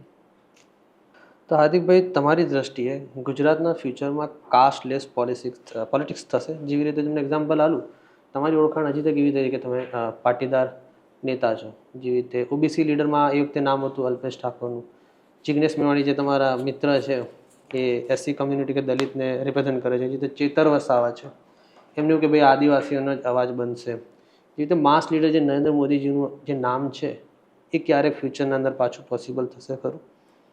સાચો જવાબ આપું તો દરેક લીડરોએ જે તે સમાજમાંથી પોતાની લીડરશિપ ઊભી કરી હોય છે. અને સ્વાભાવિક છે કે જે તે સમાજના તમે લીડરશિપ તરીકે એક્ટિવ થાવ છો, ચાહે આદિવાસીમાં ચૈતર વસાવા હોય, અલ્પેશ ઠાકોર હોય, જિગ્નેશ મેવાણી હોય કે હાર્દિક પટેલ હોય, આ આઈડેન્ટિટી ક્યારેય ભૂસાશે નહીં. ગમે એટલું અન્ય સમાજના લોકોના હિત માટે પણ કામ કરીશું તો એક એવો વર્ગ છે જે તમને એવું જ કહેશે કે પાટીદાર નેતા. જે ક્રિટિસિઝમ તમારી કરવાના છે, એ ક્રિટિઝમ છે એક જાતની. તો સમજ્યા? એ એક જાતનો તમને ટેગ લગાડવાનો પ્રયાસ કરે છે, જેથી કરીને તમે અન્ય સમાજના પણ નેતા ન બનો. અને એક બહુ જેન્યુઅનલી વાત કરું કે આ દેશમાં જાતિ આધારિત રાજકારણ વર્ષો લગી રહેવાનું જ છે. આ ન બોલવું જોઈએ એક યંગ લીડર તરીકે, છતાં પણ બોલું છું. શા માટે? કેમ કે જાતિઓથી આ દેશ બનેલો છે. તમે કે મેં જાતિઓ નથી બનાવી, આ વર્ષોથી આ પ્રક્રિયા છે. જાતિઓથી દેશ બન્યો છે એટલા માટે જે વિભિન્ન વ્યવસ્થાઓમાં દેશ ચાલે છે. અને હું બહુ સ્પષ્ટ રીતે એવું માનું છું કે યંગ જનરેશન એક એવો ભાવ પ્રગટ કરી રહ્યા છે. અમે માનો કે મારા વિસ્તારની અંદર દરેક સમાજને સાથે લઈને ચાલું છું. મારા વિસ્તારમાં મને કોઈ પાટીદાર નેતા નથી કહેતું, અમારો ધારાસભ્ય એવું કહે છે. અને એ દિશામાં અમે લોકો ખૂબ ખુલીને કામ કરવા માગીએ છીએ. હું બહુ સ્પષ્ટ રીતે એવું માનું છું કે યંગ લીડરો ચાહે કોઈ પણ સમાજના હોય, એ બધા સમાજને સાથે લઈને ચાલશે અને બધા સમાજને સાથે લઈને ચાલશે તો જ યંગ જનરેશન તરીકે યંગ લીડર તરીકેની જે છાપ છે જે અમુક લોકોએ જાણી જોઈને બનાવી છે એ ભૂંસી શકાશે. નરેન્દ્રભાઈ એકમાત્ર અત્યારે એવા દેશના નેતા છે જે દરેક સમાજનું નેતૃત્વ કરે છે, દરેક ભારતીયોનું નેતૃત્વ કરે છે અને ભવિષ્યમાં યંગ જનરેશનોને પણ આ લાભ મળે કરવાનો એવી હું શુભેચ્છાઓ બધાને પાઠવું છું. તો ક્યાંક ને ક્યાંક આ પોલિટિક્સ જે થઈ રહી છે આઈડિયોલોજીની જગ્યા પર પર્સનાલિટી પોલિટિક્સ નથી થઈ રહી. જે રીતે આપણે કહી શકીએ બીજેપીમાં એક નામ છે નરેન્દ્ર મોદી, કોંગ્રેસમાં નામ છે રાહુલ ગાંધી, સમાજવાદી પાર્ટી છે તો અખિલેશ યાદવ છે, એવી રીતે દેખવા જઈએ તો આપમાં કેજરીવાલજી છે. તો ક્યાંક ને ક્યાંક આ પર્સનાલિટી પોલિટિક્સ નથી થઈ રહી. નહીં તો દેખો અખિલેશ યાદવ તો પારિવારિક પાર્ટી છે, હા, તો એનું જ નામ આવવાનું છે. આમ આદમીમાં કેજરીવાલ પોતાની પાર્ટી છે એટલે એનું જ નામ આવવાનું છે. નરેન્દ્રભાઈ આ દેશના જે પ્રધાનમંત્રી છે ને સર્વમાન્ય લીડર છે એટલે નરેન્દ્રભાઈની વાત કરે છે. નરેન્દ્રભાઈ જ્યારે રાજ્યના મુખ્યમંત્રી હતા ત્યારે દેશની અંદર અટલ બિહારી વાજપેયીની વાત થતી, અડવાણીની જે વાત થતી. તો ભારતીય જનતા પાર્ટીમાં તો એકદમ અલગ પ્રકારની રાજનીતિ છે. અહીંયા વ્યક્તિ વિશેષ રાજનીતિ નથી, એ રાષ્ટ્ર પ્રથમની રાજનીતિ છે. બીજી પાર્ટીઓમાં જેમ કે માયાવતી તો પોતાની પાર્ટી, મમતા બેનર્જી તો કે પોતાની પાર્ટી, એ જે તે રાજ્યમાં નીતિશ કુમાર તો કે પોતાની પાર્ટી. પણ ભારતીય જનતા પાર્ટી એક એવી પાર્ટી છે જે રાષ્ટ્ર પ્રથમની ભાવના સાથે સમયાંતરે લીડરો બદલાતા હોય છે. આજે નરેન્દ્રભાઈ દેશના પ્રધાનમંત્રી તરીકે પાર્ટીને મજબૂત કરવાનું કામ કરે છે, દેશની સેવા કરે છે. કાલ ઉઠીને અન્ય પણ કોઈ હોઈ શકે, નરેન્દ્રભાઈ પહેલા પણ કોઈ હતું. એટલે ભારતીય જનતા પાર્ટી તો દરેક કાર્યકર્તાઓને સાથે લઈને ચાલતી પાર્ટી છે. જો તમને ફ્યુચરના અંદર કોઈ મિનિસ્ટ્રી મળે તો તમારી મનગમતી મિનિસ્ટ્રી કઈ છે? તમારે કેવા કે તમે એ બધી કેવી કે મનની મનોભાવના છે. એ બધું બોલવું, એ બધું કરવું એ ભારતીય જનતા પાર્ટીમાં નથી. જેવી પાર્ટી આપે કરવા તમે તૈયાર છો? જે પાર્ટી કે કામ કરવાનું હોય તો ધારાસભ્ય તરીકેની ભૂમિકા પાર્ટી આપી છે તો એની અંદર અમે કામ કરીએ છીએ. ભારતીય જનતા પાર્ટીમાં બહુ સ્પષ્ટ છે, કોઈને નથી ખબર કે કોણ ક્યાં સુધી છે. સીએમ ને બી એવું જ હતું, એમને એક પોડકાસ્ટમાં સાંભળ્યું કે એમને પોતાને નથી ખબર કે એમનું નામ સીએમમાં છે. એ દિવસે એક બોપલ જોડે કાર્યક્રમ હતો, એ વૃક્ષારોપણના એક કાર્યક્રમમાં હતા. તો વૃક્ષારોપણના એ કાર્યક્રમની અંદર પાર્ટીની એક સિસ્ટમ છે, પહેલેથી જાણ નથી કરતી. જે પાર્ટી મિટિંગ હોય જેમાં નેતા પસંદ કરો એની અંદર જ પાર્ટી નામ નક્કી કરતી હોય છે અને એ પણ દિલ્હીથી આવેલા લીડર જે નિરીક્ષક હોય એ નામ નક્કી કરીને આપતા હોય છે. તો માન્ય ભૂપેન્દ્રભાઈ તો આજ પણ અમે ઘણીવાર એમની સાથે જઈએ ચર્ચા કરવા, એટલે બહુ સારી એક વાત કરે છે કે કર્મનું ફળ બધાને મળતું હોય છે. લોબિંગ કરો નથી મળતું, સેટિંગ કરો નથી મળતું, ઓળખાણો હોય નથી મળતું. એ કે મારી ક્યાં ઓળખાણ હતી, મેં ક્યાં લોબિંગ કર્યું હતું, મેં કર્મ કર્યું હતું. કર્મનું ફળ આજે મુખ્યમંત્રી તરીકે ભોગવી રહ્યા છે. ખૂબ નિખાલસ માણસ છે અને નિખાલસ માણસ, એકદમ માનવતાવાદી માણસ, અને આ ભૂમિકા મળે ત્યારે સૌનું સારું થતું હોય છે એ માન્ય ભૂપેન્દ્રભાઈ સાબિત કરી દીધું છે. તમે જેમણે સ્કૂલની વાત કરી હતી વિરમગામમાં, તો એજ્યુકેશનમાં જો પર્ટિક્યુલરલી વાત કરું કે ધોરણ 1થી લઈને 12 ડિજિટલાઇઝ થઈ રહ્યું છે. જો તમને જો આઈડિયા હોય તો હાલમાં છે ને પ્રાઇવેટ સેક્ટરમાં એક અલગ અલગ એજ્યુકેશન પ્લેટફોર્મ ચાલી રહ્યા છે જેનું નામ તો એક એકેડમી કરીને છે. આ તે તો આવા જે પ્લેટફોર્મની ખાસિયત શું છે? જો તમને હું ફટાફટ સમજાવું તો એક ગણિત સબ્જેક્ટ છે તો ગણિતના 12 ચેપ્ટર છે તો 12 ચેપ્ટરને અલગ રીતે સમજાવતા એક પર્ટિક્યુલર એક વિડીયો લેક્ચરની સિરીઝ હોય, એની જ બાજુના અંદર પર્ટિક્યુલર ટેસ્ટ હોય. તો શું આવું પ્લેટફોર્મ ગુજરાતની સરકારને બનાવવું ના જોઈએ એજ્યુકેશનની સેક્ટર? આદરણીય નરેન્દ્રભાઈ મોદી સાહેબના નેતૃત્વની અંદર નવી શિક્ષણ નીતિ જે આવી છે એની અંદર આ જ પ્રકારના એજ્યુકેશનની ચર્ચા બધે થઈ રહી છે. નવી શિક્ષણ નીતિની અંદર બેગલેસ એજ્યુકેશન પણ એક ઉમેરો કર્યો છે. ઓકે, તમારે શનિવારે બેગ લઈને નહીં જવાનો, બેગ વગર, અને ત્યાં તમને અન્ય ગેમ, અન્ય બીજી બધી એક્ટિવિટી સાથે તમને જોડશે. અને નવી શિક્ષણ નીતિ પણ આખા દેશની અંદર, એ ચાહે તમારે માત્ર મૌખિક જ્ઞાન નહીં પણ અન્ય પ્રકારના જ્ઞાનો તમને સ્કૂલની અંદર મળે એ દિશામાં અત્યારે નવી શિક્ષણ નીતિની અંદર કામ થઈ રહ્યું છે. બીજું તમારા ધ્યાને ખાલી મૂકું કે બાયજૂસ ને આ જે બધી એપ્લિકેશન છે એનું હું સમર્થક નથી. કદાચ અમારી વાત અન્ય લોકોને ન પણ ગમતી હોય, હું એ બાબતે સહમત છું કે તમે સ્કૂલમાં જાઓ, તમે મિત્રો સાથે બેસો, તમે સ્કૂલના જે શિક્ષકો છે, જે સ્કૂલનું વાતાવરણ છે, ત્યાં જ તમને શીખવા મળશે. એસી રૂમમાં બેસીને, આઈપેડની સામે બેસીને વિડીયો કોલના માધ્યમથી એ શિક્ષણ ન મળી શકે. એ કોરોના વખતની પરિસ્થિતિ એવી હતી કે તમને એ શિક્ષણ મળી ગયું. તમારે એ પરિસ્થિતિના આધીન તમારે એની સાથે સેટ થવું પડ્યું. તો તમે સ્કૂલમાં જાઓ ને સ્કૂલમાં એક દંડો સાહેબ મારે તો શીખવા મળે. એ સ્કૂલમાં જાઓ ને તમારો મિત્ર ફલાણા ગામનો હોય ને એના ગામની જે વસ્તુ છે એ જે જમવાનું લઈને આવે ટિફિનમાં, તમારું જે સાથે બેસો એ જીવનમાં શીખવાની વસ્તુ છે. આ મારું વ્યક્તિગત માનવું છે. અને હું એવું માનું છું કે સમયાંતરે નવી શિક્ષણ નીતિ દેશના અનેક બાળકોને બહુ મોટા પ્રમાણમાં લાભ આપશે. એક બાબત એવી છે કોરોના પછી જે હું એવું માનું છું કે એજ્યુકેશનની અંદર એનો ઉમેરો કરવો જોઈએ, તો એ છે કે તમારે યંગ જનરેશને જે સ્કૂલમાં ભણે છે એને બેન્કિંગ પ્રક્રિયા સમજવી જોઈએ. કેમ કે બહુ મોટો એવો વર્ગ છે જેને માતા પિતા ગુમાવી દીધા છે કોરોનાના સમયમાં, અને એની આર્થિક સક્ષમતા એવી નથી. કદાચ હવે એને બેંકમાંથી લોન લેવી હોય તો એને બેન્કિંગ નોલેજ હોવું જોઈએ. એક મારો મિત્ર છે, MBA કરતો હતો IIMમાં, અને એને મને એક બહુ સારી વાત કરી કે મેં એક પ્રોજેક્ટ બનાવ્યો છે, તો મને શિક્ષણ મંત્રી ભારત સરકાર સાથે મિટિંગ કરાવો. બધું શેનું? મને કે ફરજિયાત એજ્યુકેશનની અંદર બેન્કિંગ સિસ્ટમની પણ એક પ્રક્રિયા મૂકવામાં આવે. પછી એને મને આખી સિસ્ટમ સમજાવી કે મારી બાજુમાં એક રહેતો હતો, બાળક હતો 14-15 વર્ષનો, મકાન એની જોડે બધું, પણ એના મા બાપ રહ્યા નથી. તો હવે એને લોન લેવી હોય તો એને જ્ઞાન જ નથી કે મારે લોન કેમ લેવી. એજન્ટના માધ્યમથી લોન લેશે તો વ્યાજ ભરીને જ મરી જવાનો એ પણ. તો યંગ જનરેશનને પણ ખ્યાલ હોવો જોઈએ કે મારે લોન લેવી છે તો કેવા પ્રકારની લેવી પડે, કેટલા ટકે લેવી જોઈએ, કઈ બેંકોમાં લેવી જોઈએ, કયા પ્રકારની લેવી જોઈએ.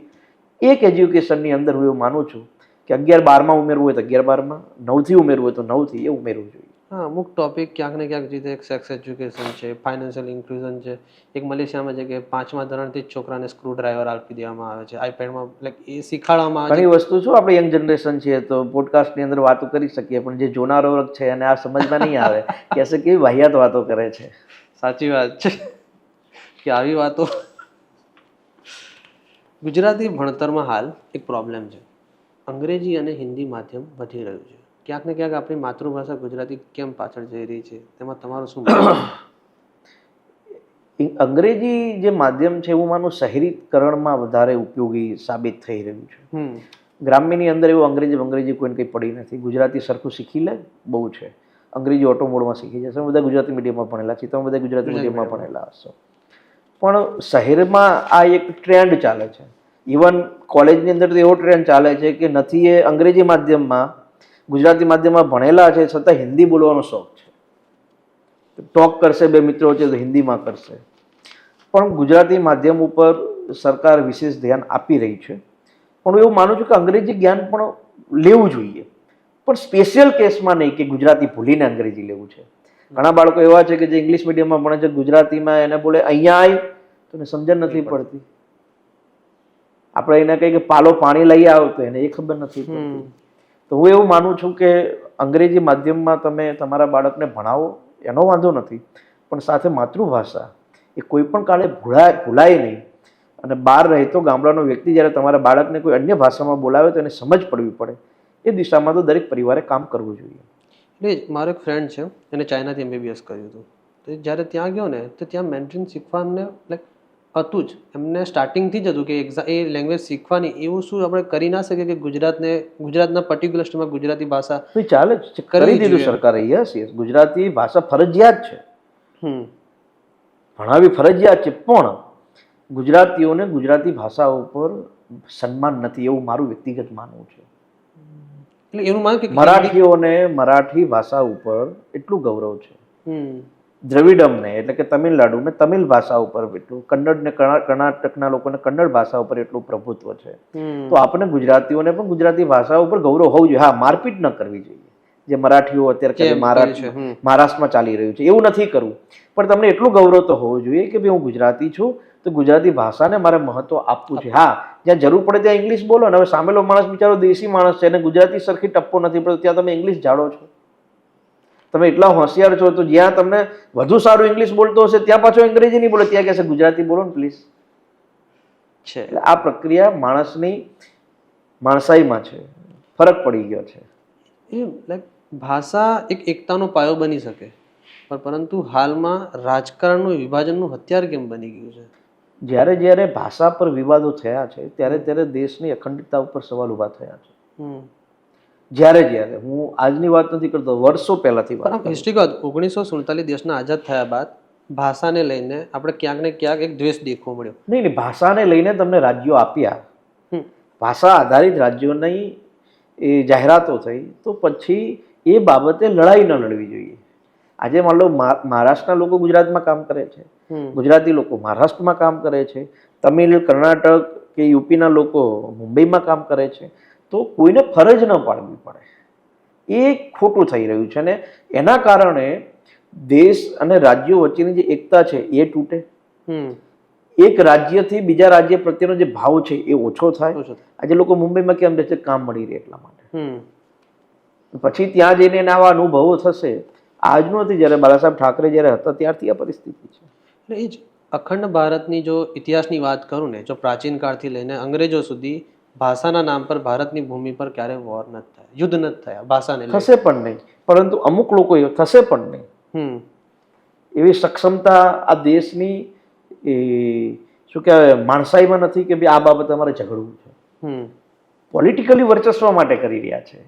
એ ભાષાને લઈને ધારો કે એક સ્ટેટ છે, પર્ટિક્યુલર એક સ્ટેટનું તમને એક્ઝામ્પલ આપું તો એવું કે ભાઈ હિન્દુ, તો ભાઈ ત્યાં 70% હિન્દુ હશે, 30% મુસલમાન હશે, પણ ત્યાં ભાષાનું નામ લેશે ને તો ત્યાં બધા એક થવા મળશે, અને ત્યાં ને ત્યાં જ રિજનલ પાર્ટીનો જન્મ થાય છે, કારણ કે એક સ્ટેટ ગવર્મેન્ટ હોય, સોરી દરેક યુનિયન જગ્યાએ ગવર્મેન્ટ. દરેક જગ્યાએ મહારાષ્ટ્રની અંદર શિવસેના એ બેઝ ઉપર ચાલુ થઈ, MNS. હા. MNS છે, તમિલનાડુની અંદર છે, ઘણી બધી પાર્ટીઓ છે. પણ મેં કહ્યું ને કે ભાષાના નામ પર યુદ્ધ ન થઈ શકે, ભાષાના નામ પર રાજકીય વિવાદો થઈ શકે, અને રાજકીય વિવાદો જે લોકોએ કર્યા છે એ લોકોને રાજકીય સફળતાઓ નથી મળી. હમ. બાળાસાહેબ ઠાકરે જ્યાં સુધી મરાઠીની વાત કરી ત્યાં સુધી એ સફળતા નથી, જ્યારે હિન્દુત્વની વાત કરી ત્યારે સફળતા સફળતા મળી. મળી. તો અત્યારે જે ઉદ્ધવ ઠાકરે અને રાજ રાજ ઠાકરે ઠાકરે. બંને સાથે મારે સારું બને છે, છતાં પણ હું ક્રિટિસાઇઝ કરું કે જે રીતે ભાષાના નામ પર વિવાદ કરી રહ્યા છે એમાં એ લોકોને નુકસાન છે. સાચી તો વાત છે. જો હવે હું દેશના ખેડૂતની વાત કરું તો આજે દેશના ખેડૂત MSP, કર્જમાફી અને પાણી જેવી સમસ્યા માટે આજે બી આંદોલન કરે. દેશના આઝાદ થયા આજે 75 વર્ષ થયા. તમે માનો છો કે ક્યાંક ને ક્યાંક આ પોલિટિકલ ફેલિયર છે? દેખો, MSP બાબતે હું બહુ સ્પષ્ટ રીતે એવું માનું છું કે ઘણા રાજ્યોની અંદર MSP બાબતે વિષય ઊભા થાય છે. આપણા ગુજરાતમાં બહુ ઓછા વિષયો હવે ઊભા, પહેલાં થતા, પરંતુ અત્યારે MSP ના ભાવ ચાહે કપાસ હોય કે ચાહે અન્ય પાકો ઉપર આપણે ગુજરાતમાં ખૂબ સારી રીતે મળી રહ્યા છે. વાત રહી કર્જ માફીની. દેખો, કર્જ માફી એકાદ બે વાર સંભવ વસ્તુ છે, પરંતુ એ કાયમી સોલ્યુશન નથી. તમે સારી રીતે ખેતી માટે ઇરિગેશનનું પાણી આપો, તમે સારી રીતે ખેડૂતોને ખેતી માટે જ્ઞાન આપો, તમે સારી રીતે ખેડૂતોને પાક કયો વાવવો જોઈએ, કઈ દિશામાં કામ કરવું જોઈએ, પ્રાકૃતિક ખેતીને મહત્વ આપો, અને MSPનો ભાવ સરખો મળે, તો ખેડૂતો કર્જ માફીની વાત જ ન કરે ક્યારે. PM કુસુમ કરીને બી ચાલે છે યોજના, એના અંતર્ગત ખેડૂત પોતાના જગ્યા પર લાઈક સોલર પ્લેટ લગાવી શકે છે. લગાવે જ છે, મોટા પ્રમાણમાં લગાવે છે. મારા વિસ્તારમાં ખૂબ મોટા પ્રમાણમાં સોલર પ્લેટ પોતાના ખેતરોમાં જ અમને ખેડૂતો લગાવી. ઇવન જિલ્લા ખેતીવાડી અધિકારી તરફથી રાજ્ય સરકાર અમને ખેતના સાધનો ઉપર ખૂબ મોટા પ્રમાણમાં સબસિડી આપે છે.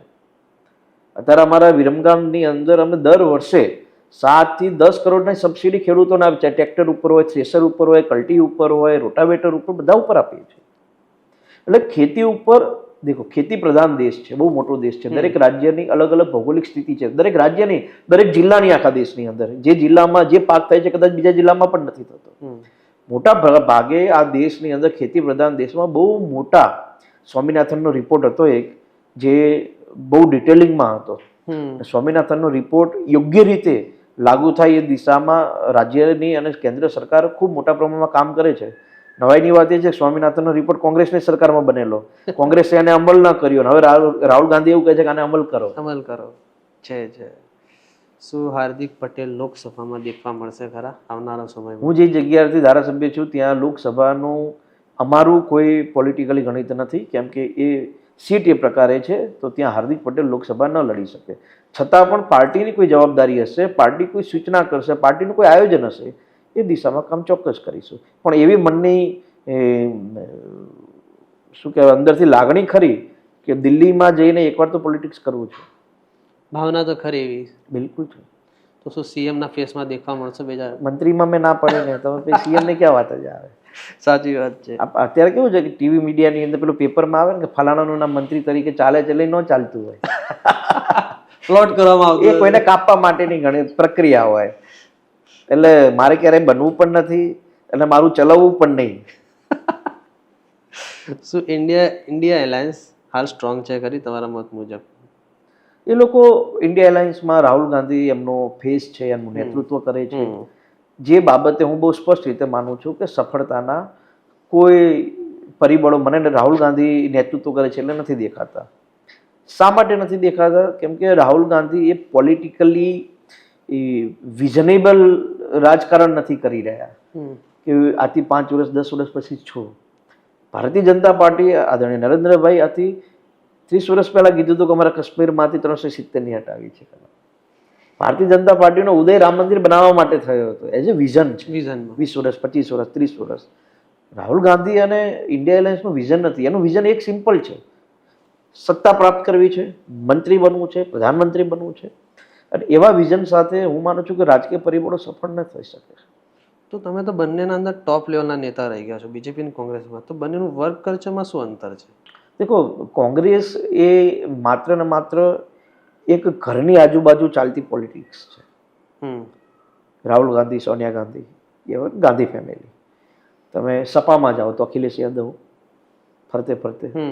તમે શરદ પવારના ત્યાં એનસીપી તો શરદ પવાર, સુપ્રિયા સુલે તો એની ફરતે ફરતે.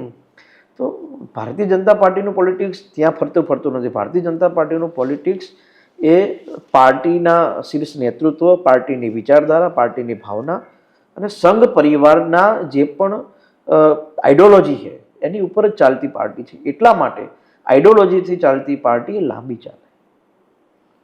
આઈડિયોલોજી પોલિટિક્સ સારી છે દેશ માટે. બિલકુલ. એટલા માટે ચાઇના આટલા વર્ષોથી સફળ થઈ શક્યું. તમે તમારા નોલેજથી લાગે છે તમે ગ્લોબલ ન્યૂઝ તો ટ્રેડ કરી જ રહ્યા છો. જો હાલની તારીખની જો કન્ડિશન વાત કરો કે ડોનાલ્ડ ટ્રમ્પ ભારત પર 50% ટેરિફ લગાવે છે, એનું પાછળનું કારણ એવું છે કે એમને આપણા ભારતના એગ્રીકલ્ચર સેક્ટરમાં આવવું છે. દેખો, ડોનાલ્ડ ટ્રમ્પ એટલે કે અમેરિકા અને ઇન્ડિયા ક્યારેય પાકા મિત્રો બન્યા જ નથી. આ જવાહરલાલ નહેરુથી હું વાત કરી રહ્યો છું. આપણી મિત્રતા વર્ષોથી પાકી, એકદમ નિસ્વાર્થ અને હંમેશા એકબીજાના મદદરૂપ સાથેની રશિયા સાથેની જ રહી છે. રશિયાએ આપણને બધી જ રીતે, ચાહે યુદ્ધના શસ્ત્રોથી લઈને બધી જ રીતે વર્ષોથી મદદ કરી છે. ફાઇનાન્શિયલી બી સપોર્ટ. અમેરિકા હંમેશા ભારત સાથે સ્વાર્થના કારણે રહ્યું છે. એ ચાહે પોલિટિકલી સ્વાર્થ હોય, કેમ કે આટલો મોટો ઇન્ડિયાનો વર્ક અમેરિકામાં રહે છે. લગભગ 2 ગવર્નરો ઇન્ડિયાના માધ્યમથી બનતા હોય છે. એટલે હું એવું માનું છું કે જે રીતે ટ્રમ્પની વાણી વિલાસ છે એ કોઈ ઇન્ડિયન પોલિટિકલ માણસ બોલતો એ પ્રકારની છે. રશિયાને ધમકી આપે, ઇન્ડિયાને ધમકી આપે, યુક્રેનને ધમકી આપે, ઈરાનને ધમકી આપે. દેશનો ચૌધરી બનીને, વિશ્વનો ચૌધરી બનીને જે ફરવાની એની જે આદત છે એને લઈને ડૂબશે. અને ઇવન એના દેશની અંદર એલન મસ્કને એવું કહેતો હોય કે ભાઈ ઇન્ડિયામાં તારે ધંધો નથી કરવાનો, તો એવું માનું છું કે લોકતંત્રની ત્યાં વાત જ નથી રહી. રાહુલ ગાંધી એમને સપોર્ટ કરે છે, એમના સ્ટેટમેન્ટ. તો પ્રોબ્લેમ એ છે કે હવે નરેન્દ્રભાઈ એના વિરોધમાં છે. હમણાં નરેન્દ્રભાઈ ટ્રમ્પની બનતી હોય તો પાછો રાહુલ ગાંધી ટ્રમ્પનો વિરોધ કરે.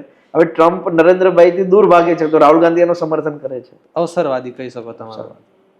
હાલની કન્ડિશન જો ભારતની તમને જ્યોગ્રાફીની વાત કરું, પાકિસ્તાન છે, નેપાળ છે, ભૂતાન છે, ઇવન બાંગ્લાદેશ છે, માનવે છે, ભારતની આજુબાજુ ક્યાં લોકશાહી નથી, ખાલી ભારતમાં જ છે.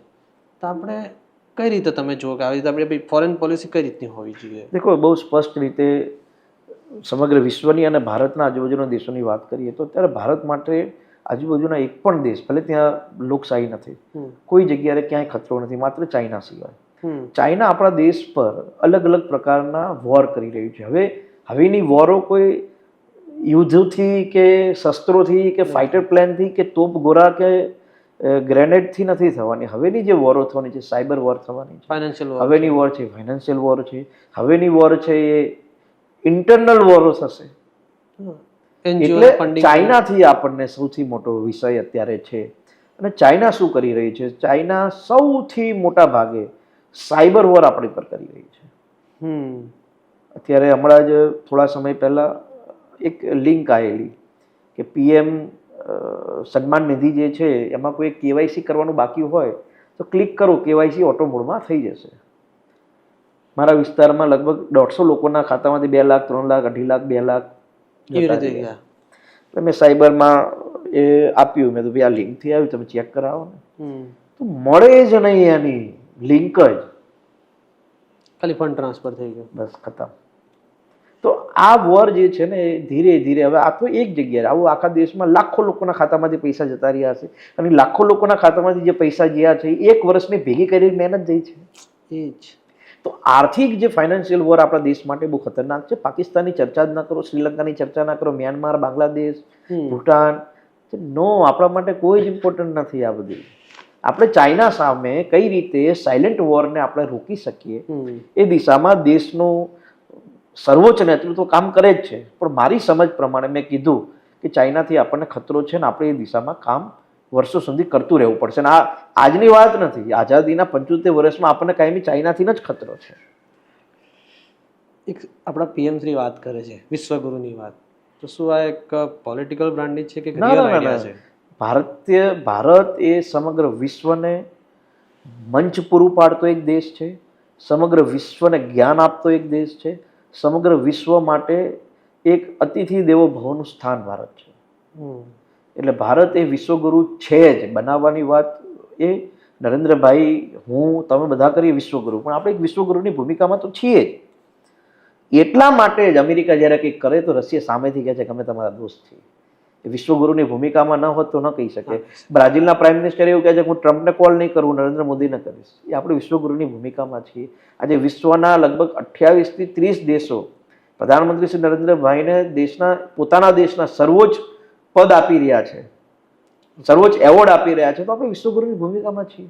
સ્વામી વિવેકાનંદે વિશ્વગુરુની ભૂમિકામાં આખા વિશ્વને સંબોધન કર્યું. એ બાદ નરેન્દ્રભાઈ આખા વિશ્વને પોતાના જ્ઞાન વતી, પોતાની સક્ષમતા થકી, પોતાના લીડરશિપ થકી બધાને પોતાનું જ્ઞાન પૂરું પાડી રહ્યા છે. ટૂંક જ સમયમાં આપણો એપિસોડ અંતની તરફ બાજુ જઈ રહ્યો છે. વિરમગામની વાત અમે વાદા જે તમે પૂરા કર્યા છે? હું એવું માનું છું કે 70-75% વાયદા જેટલા હતા એ પૂરા કર્યા છે. 25%માં એક બસ સ્ટેન્ડનું કામ નળકાંઠાની અંદર વાયદો પૂરો થઈ ગયો છે, પણ જ્યારે બને પછી એ વાયદો પૂરો ગણાય. અને એક સૌથી મહત્વનું કામ મારે વિરમગામ માટે, મારે વિરમગામને જિલ્લો બનાવવો છે. કેમ કે વિરમગામ ભૌગોલિક દ્રષ્ટિએ બહુ મોટી હિસ્ટોરિકલી એમનું છે જ, એટલે મારે એ જિલ્લો બને એ દિશામાં મારી અંતિમ લડાઈ રહેશે કાયમ માટે. પણ મને ભરોસો છે કે વસ્તી ગણતરી બાદ કદાચ વિરમગામ જિલ્લો બની પણ જાય. તો 2.5 વર્ષમાં તમારો એક સંકલ્પ ખરો કે વિરમગામને તમે જિલ્લો બનાવો? બિલકુલ કહું છું, એને બનાવવું જ છે. અને એના બાદ બીજા કયા પ્લાન છે? ઘણા બધા હોય ને, જેવા કે વિરમગામની અંદર 3 તાલુકામાં કોલેજ બને. અત્યારે 2 તાલુકામાં મેં બનાવી. વિરમગામ તાલુકામાં શહેરમાં કોલેજ છે ને માંડલમાં બનાવી, અત્યારે હવે દેત્રોજમાં બનાવી છે, નળકાંઠામાં બનાવી છે. ભવિષ્યમાં એક એન્જિનિયરિંગ કોલેજ આવે સરકારી વિસ્તારમાં, ગવર્મેન્ટ કોલેજ એન્જિનિયરિંગ. તો આ 3 વસ્તુ તમે કરશો આગલા 2.5 વર્ષના અંદર? તો આજે એક રેપિડ ફાયરનો એક લાસ્ટ સેશન છે તમારી જોડે. ગુજરાતની તમારી દ્રષ્ટિએ શ્રેષ્ઠ મુખ્યમંત્રી નીચેમાંથી કયા? કેશુબાપા, નરેન્દ્રભાઈ મોદી, આનંદીબેન પટેલ કે માધવસિંહ સોલંકી? સૌથી મહત્વની વાત કે અમે 2 મુખ્યમંત્રીનું શાસન જોયેલું છે. હા, માનનીય નરેન્દ્રભાઈનું અને આનંદીબેન પટેલનું. નરેન્દ્રભાઈ એ લીડર CM હતા, એટલે રાજ્યને લીડિંગ કરતા અને કામ કરાવતા. આનંદીબેન હતા એ બ્યુરોક્રેટ્સ ઉપર એમનું વર્ચસ્વ હતું. આનંદીબેનને લોકો આજ પણ કહેતા હોય છે કે બહુ સારા મુખ્યમંત્રી તરીકે કામ કરતા. કેશુબાપા જ્યારે મુખ્યમંત્રી હતા ત્યારે એમને ગોકુળિયું ગામ અને ગામડા ઉપર ખૂબ ધ્યાન આપેલું. પરંતુ અમે નજીકથી જોયેલા હોય, અમારી ઉંમરને જ્યારે સમજતો, અમે 2 મુખ્યમંત્રી જોયા અને એમાં હું નરેન્દ્રભાઈને શ્રેષ્ઠ ગણું છું. બધાની કામ કરવાની રીત અલગ હોય છે, દરેકની પદ્ધતિ અલગ અલગ હોય. બીજું તમારી દ્રષ્ટિએ ભારતના પ્રધાનમંત્રી તમારી નજરમાં કોણ સારો હોઈ શકે? પીવી નરસિંહ રાવ, અટલ બિહારી વાજપેયી શ્રી, મનમોહન સિંહ કે નરેન્દ્રભાઈ મોદીજી? હયાત તો નરેન્દ્રભાઈ મોદી. મનમોહન સિંહજી એમના સમયમાં દેશની અર્થવ્યવસ્થા મજબૂત કરવાનું કામ એ કરતા હતા. એમના સમયમાં દેશની અંદર કર્જ માફી થયેલી 2004ની અંદર. અને આમાં એક નામ બહુ બાકી રહી ગયું છે, પણ થોડા સમય માટે, દેવગૌડા. તમને યાદ છે? HD દેવગૌડા સાહેબે હું જ્યારે ઉપવાસ આંદોલન મેં કરેલા ત્યારે મને એમને લેટર લખીને એપ્રિશિએટ કરેલું. અને એઝ એ નવાઈની વાત, HD દેવગૌડા સાહેબ એ કણબી છે, પટેલ છે. અને એમને ખેતી માટે ખૂબ સારું કામ કરેલું. અને એમના સમયમાં પણ એક કર્જ માફી થયેલી, એમના વખતે બી થઈ. બહુ મોટી કર્જ માફી થયેલી. નરેન્દ્રભાઈ મોદી એક વર્ડમાં. નરેન્દ્ર મોદી સાહેબ is a greatest leader, visionary leader. અને રાહુલ ગાંધી વન વર્ડ. આટલા સમયથી તમે એમની જોડે રહ્યા છો, ક્યાં કે રાહુલ ગાંધી જોડે હું લાંબુ સમય કહું છું 1.5 વર્ષ મળ્યા તો હશો ને તમે? 10-12 વાર મળ્યા હોય, પણ એવી લાંબી કોઈ મુલાકાત નહીં. પણ રાહુલ ગાંધી વ્યક્તિત્વ રીતે સારા માણસ છે, પણ પોલિટિકલી વિઝનરી નથી. તો યુવાની એક અપર લિમિટ ક્યાં સુધી તમે યુવા કહેશો? 40 સુધી જ યુવા હોય ને. 40 પછી યુવાન ના હોય. હા, એ યુવા છે. ઘરમાં દીકરો 40 પછી એના મમ્મી કે એના પપ્પા એવી રીતે કે બેટા હવે ઉંમર થઈ ગઈ, છોકરા કરી લે, 40 સુધી જ કહી શકે.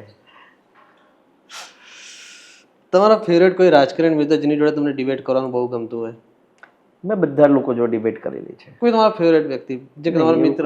એવું કોઈ નહીં. પોલિટિક્સમાં તમારું સૌથી મોટું રિગ્રેટ એક છોડીને? કોંગ્રેસનું એને છોડીને બીજું કોઈ? એને છોડીને બીજું તો એવી કોઈ ભૂલ કરી નથી, આઈ થિંક. મેં આ વિરમગામની કોઈ ફેવરેટ જગ્યા છે તમને? કે મારા વિરમગામમાં મને આ બહુ ગમે છે, એવું ફેવરેટ પ્લેસ ખરો વિરમગામના? ઘણા બધા પ્લેસ છે, પણ મને મારું ઘર વિરમગામનું ખૂબ ગમે. ત્યાં હું રહું તો મને એક શાંતિ મળે. વિરમગામના લોકો, મારા કાર્યાલયે તમે આવ્યા જોયું, આવ્યો છો? લોકો ખૂબ આવે, લોકોને મળવું એટલે થાક બધો ઉતરી જાય. પણ વિરમગામમાં અમારે એક બાબુલાલના ઘૂઘરા છે, એ ખાવાનો શોખ વિરમગામમાં હોય એટલે મંગાવીએ. એટલે વિરમગામ એ અમારી ખાણીપીણી સાથે જોડાયેલું વિરમગામ છે. એટલે તમને ખાવા પીવાનો શોખ? ખૂબ શોખ. અમદાવાદની એક જગ્યા તમને કહીશ, પાણીપુરી અહીંયા ખાવા જાવ, દાબેલી અહીંયા ખાવા જાવ, વડાપાઉં અહીંયા ખાવા જાવ. એક લીડર જેમાંથી તમે ઇન્સ્પિરેશન લેતા હો? જો લીડર અને ક્રાંતિકારી આ બંને ભૂમિકા. હું ભગતસિંહને હંમેશા ઇન્સ્પાયર કરતો માણસ છું. જ્યારે ડાઉનફોલમાં હોય અથવા કોઈ સંઘર્ષના સમય હોય, ભગતસિંહની કોઈ પણ એક બુક વાંચી લઉં.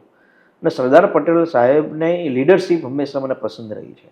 લીડરશિપ કરવાના એમની સ્ટાઇલ, એમના ગુણ, કેવી રીતે કામ કરાવવું, હૈદરાબાદના નવાબને કેવી રીતે ડરાવવો, જુનાગઢના નવાબને કેવી રીતે ડરાવવો, સોમનાથનું મંદિર કેવી રીતે બંધાવવું, એ લીડરશિપ એનામાં ગુણ હતા. આજે તો તમે પોલિટિક્સમાં ના હોત તો ક્યાં હોત? હું ક્રિકેટર હોત. શ્યોર. Under-19 બરોડાથી રમતો. રાઇટી કે લેફ્ટી? રાઇટી. ઓલરાઉન્ડર? ઓલરાઉન્ડર.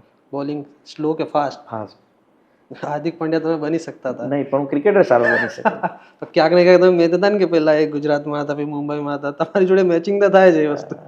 હું બરોડા Under-19 રમતો. મહેસાણા જિલ્લા તરફથી હું રમતો, કેમ કે મહેસાણા જિલ્લા મારો જન્મ કડી, એટલે મહેસાણા જિલ્લો એ બરોડા BCA સાથે જોડાયેલું. હું લગભગ Under-19 3 વર્ષ રમ્યો. પછી કોઈ કારણસર ચાન્સ નથી મળતા, ક્રિકેટની લાઈફ બહુ અલગ છે, બહુ સ્ટ્રગલ. પછી એ છોડી દીધું. પપ્પા સાથે થોડો ટાઈમ કામ કર્યું, પછી આંદોલન. એટલે નીતિએ અને નિયતિએ જે લખ્યું એ જ થાય. એવી કોઈ ફેક ન્યૂઝ ખરી કે તમને લાગ્યું આ તો છે જ નહીં, અમારું કરેલું જ નહીં?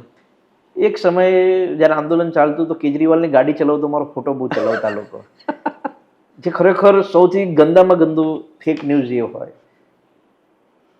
કનેક્શન કરતા હશે ને કે ભાઈ આપમાં આવી ગયા છે. નહીં, હું આંદોલન ટાઈમે હું વાત 2015ની વાત કરું છું કે કેજરીવાલની ગાડી કોઈ ભાઈ ચલાવતું હશે કે બીજો હાર્દિક કેજરીવાલની ગાડી ચલાવે છે, એવો એક ફેક વિડીયો ફોટો એક ચાલતો. બીજું એક હતું, જ્યારે હું જેલમાં ગયેલો ત્યારે ક્રાઇમ બ્રાન્ચે એક પ્રેસ નોટ રજૂ કરેલી કે હાર્દિકની 300 કરોડનો એક પ્લોટ રિંગ રોડ ઉપર છે. સૌથી વાહિયાત એક. ઘણીવાર હું મનમાં વિચારું કે એ ક્રાઇમ બ્રાન્ચના માણસને હોદું ક્યાં છે, હવે જ મને બતાવે, મારે કામ છે.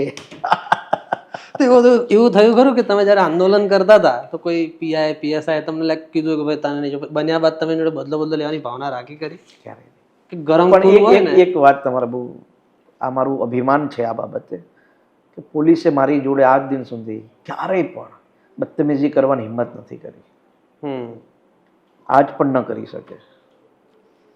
જનતા માટે તમે ઉભા છો? અમે લોકો માટે છીએ. અમે કોઈ 2 નંબરના લુખ્ખા નથી કે અમારી જોડે મારો હાથ પણ ન પકડી શકે. મારા ઘણા વિડીયો હશે, જોઈ લેજો. હા, જોઈ લેજો. હાથ નહીં પકડવાનો મારો. એટલો ખુશ મિજાજ તમે હતા જ? આજે પણ છીએ. બાલા સાહેબ ઠાકરેથી ઇન્સ્પિરેશન? ખૂબ ખૂબ ખૂબ. બાલા સાહેબ ઠાકરેની ડેથ થયેલી અને એક વિડીયો હતો, ઇન્ડિયા ટીવીમાં એ વિડીયો છે. મુંબઈ આખી બંધ થઈ જાય છે, લાખો લોકો રોડ ઉપર હોય છે. એટલે માણસની શક્તિ, માણસની તાકાત, માણસનું જુનૂન, માણસ પ્રત્યેની લોકોની લાગણી, ભાવના, એ ડેથ થયા પછી ખબર પડે. એ માણસ જોવાવાળો નથી, સાચી એ વાત. તો જતો રહ્યો છે. ગયા બાદ કે ભાઈ ના સારું કામ કરીને, પણ એ પછી જ્યારે આટલા લોકો એની પાછળ જાય, ઇવન ઇન્ડિયા ટીવીનો એમનો આપકી અદાલતનો એક ઇન્ટરવ્યૂ, એ ઇન્ટરવ્યૂ જોવા માટે મુંબઈની રોડ, મુંબઈની સડકો એકદમ સુમસામ થઈ જતી કે બાલ ઠાકરેનું આપકી અદાલતનું ઇન્ટરવ્યૂ જોવા જવું જોઈએ. એ તો પર્સનાલિટી હતી, ગજબ માણસ હતો. એમનો બોલવાનો ખુલ્લો અંદાજ હતો. ખુલ્લો અંદાજ હતો, કોઈથી ડરવાનું નહીં. કોર્ટમાં આવે તો કોર્ટમાં એવો જ જવાબ આપવાનો. તો એ ખરેખર એ શક્ય નથી અત્યારે, અત્યારે પણ એ બાલ સાહેબ ઠાકરેની એક જ વાર ધરપકડ થઈ હતી અને પછી મુંબઈમાં ક્યારે એમની ધરપકડ જ કોઈ કરી નહીં હતી. એમને વિનંતી કરવા આવવું પડ્યું, તમારી ધરપકડ થઈ છે, હવે અમને તમે છોડીએ છીએ, તમે પ્લીઝ એવો મેસેજ ના આપો કે કોઈ બહાર હલ્લો ના કરે, તોફાન ના કરે. ક્યાંક ને ક્યાંક તમારી જોડે બી આવું થયું હતું મને લાગે. હા, મારી ધરપકડ 25મી ઓગસ્ટે રાત્રે સાંજે થઈ. થઈ હતી. મને શાહીબાગ લઈ ગયા, બહાર તોફાન ચાલે, મારી જો વિડીયો બનાવરાયો કે હું સેફ છું, કોઈ તોફાન ના કરો. સાંજે મેં સાંભળ્યું હતું લાઈક 6 કે 5 વાગે ન્યૂઝ આવી કે હાર્દિકભાઈ પટેલની ધરપકડ થઈ. નહીં, મારી ધરપકડ થઈ 8 વાગે, 7:30, 8 ની વચ્ચે. હા, તરત ને તરત મહેસાણામાં બધી જગ્યા પર ઇન્ટરનેટ બંધ થઈ ગયા. એક તમે પહેલી વખત દેખ્યું કે ઇન્ટરનેટ કંટ્રોલ બી થઈ શકે છે. એટલે જ હું કહું ને, આપણી જનરેશનના લોકોએ કર્ફ્યુ પણ જોયો છે. સાચી વાત છે. તમારો ખૂબ ખૂબ આભાર, તમે તમારો કિંમતી સમય મને આપ્યો. વિચાર કેન્દ્રના દર્શકો તરફથી બી હું તમારે બહુ આભાર માનું છું. નમસ્કાર. તો મિત્રો, આજે આપણે એક સફર દેખ્યો છે. એક પાટીદાર આંદોલનના મોરચાથી એક યુવા નેતાના જન્મથી લઈને વિરમગામના MLA સુધી, સાથે વિરમગામની રાજનીતિ, ગુજરાતમાં એમનો પ્રભાવ અને ભારતમાં એમના વિચારો કયા હતા. તો હાર્દિકભાઈની યાત્રાથી આપણે એ શીખી શકીએ છીએ કે એક યુવા નેતાનો જુનૂન કઈ રીતના હોવો જોઈએ, એમના વિચાર કઈ રીતના હોવા જોઈએ. સાથે આપણાને ફક્ત રસ્તા પર ઉતરીને નહીં, પરંતુ વિચારોને ઉતારીને કઈ રીતે આગળ વધવું એ આપણાને શીખવે છે. તો યુવાનો માટે હાર્દિકભાઈ પટેલ એક એવો પાઠ છે કે એમની જીવનમાં ગમે તેટલા સંઘર્ષ આવ્યા, પણ એ સંઘર્ષને કઈ રીતે એમને પાર કર્યા અને આજે એક વિરમગામના એક MLA અને એક જનનેતા તરીકે ઉભરીને આવ્યા છે. તો હું છું હિરેન સોની. હજી તમને યાદ કરાવું છું કે પ્રશ્ન પૂછવાની હિંમત અને જવાબ સાંભળવાની શક્તિ અને એની સાથે બદલાતો સમાજ, આ છે ઓરિજિનલ રાજનીતિ. તો મિત્રો, જો હજી સુધી તમે ચેનલને સબસ્ક્રાઇબ નથી કરી તો ચેનલને સબસ્ક્રાઇબ કરો, લાઇક કરો અને શેર કરો અને કોમેન્ટ સેક્શનમાં તમારા વિચાર જણાવો. જય હિન્દ, જય સરદાર.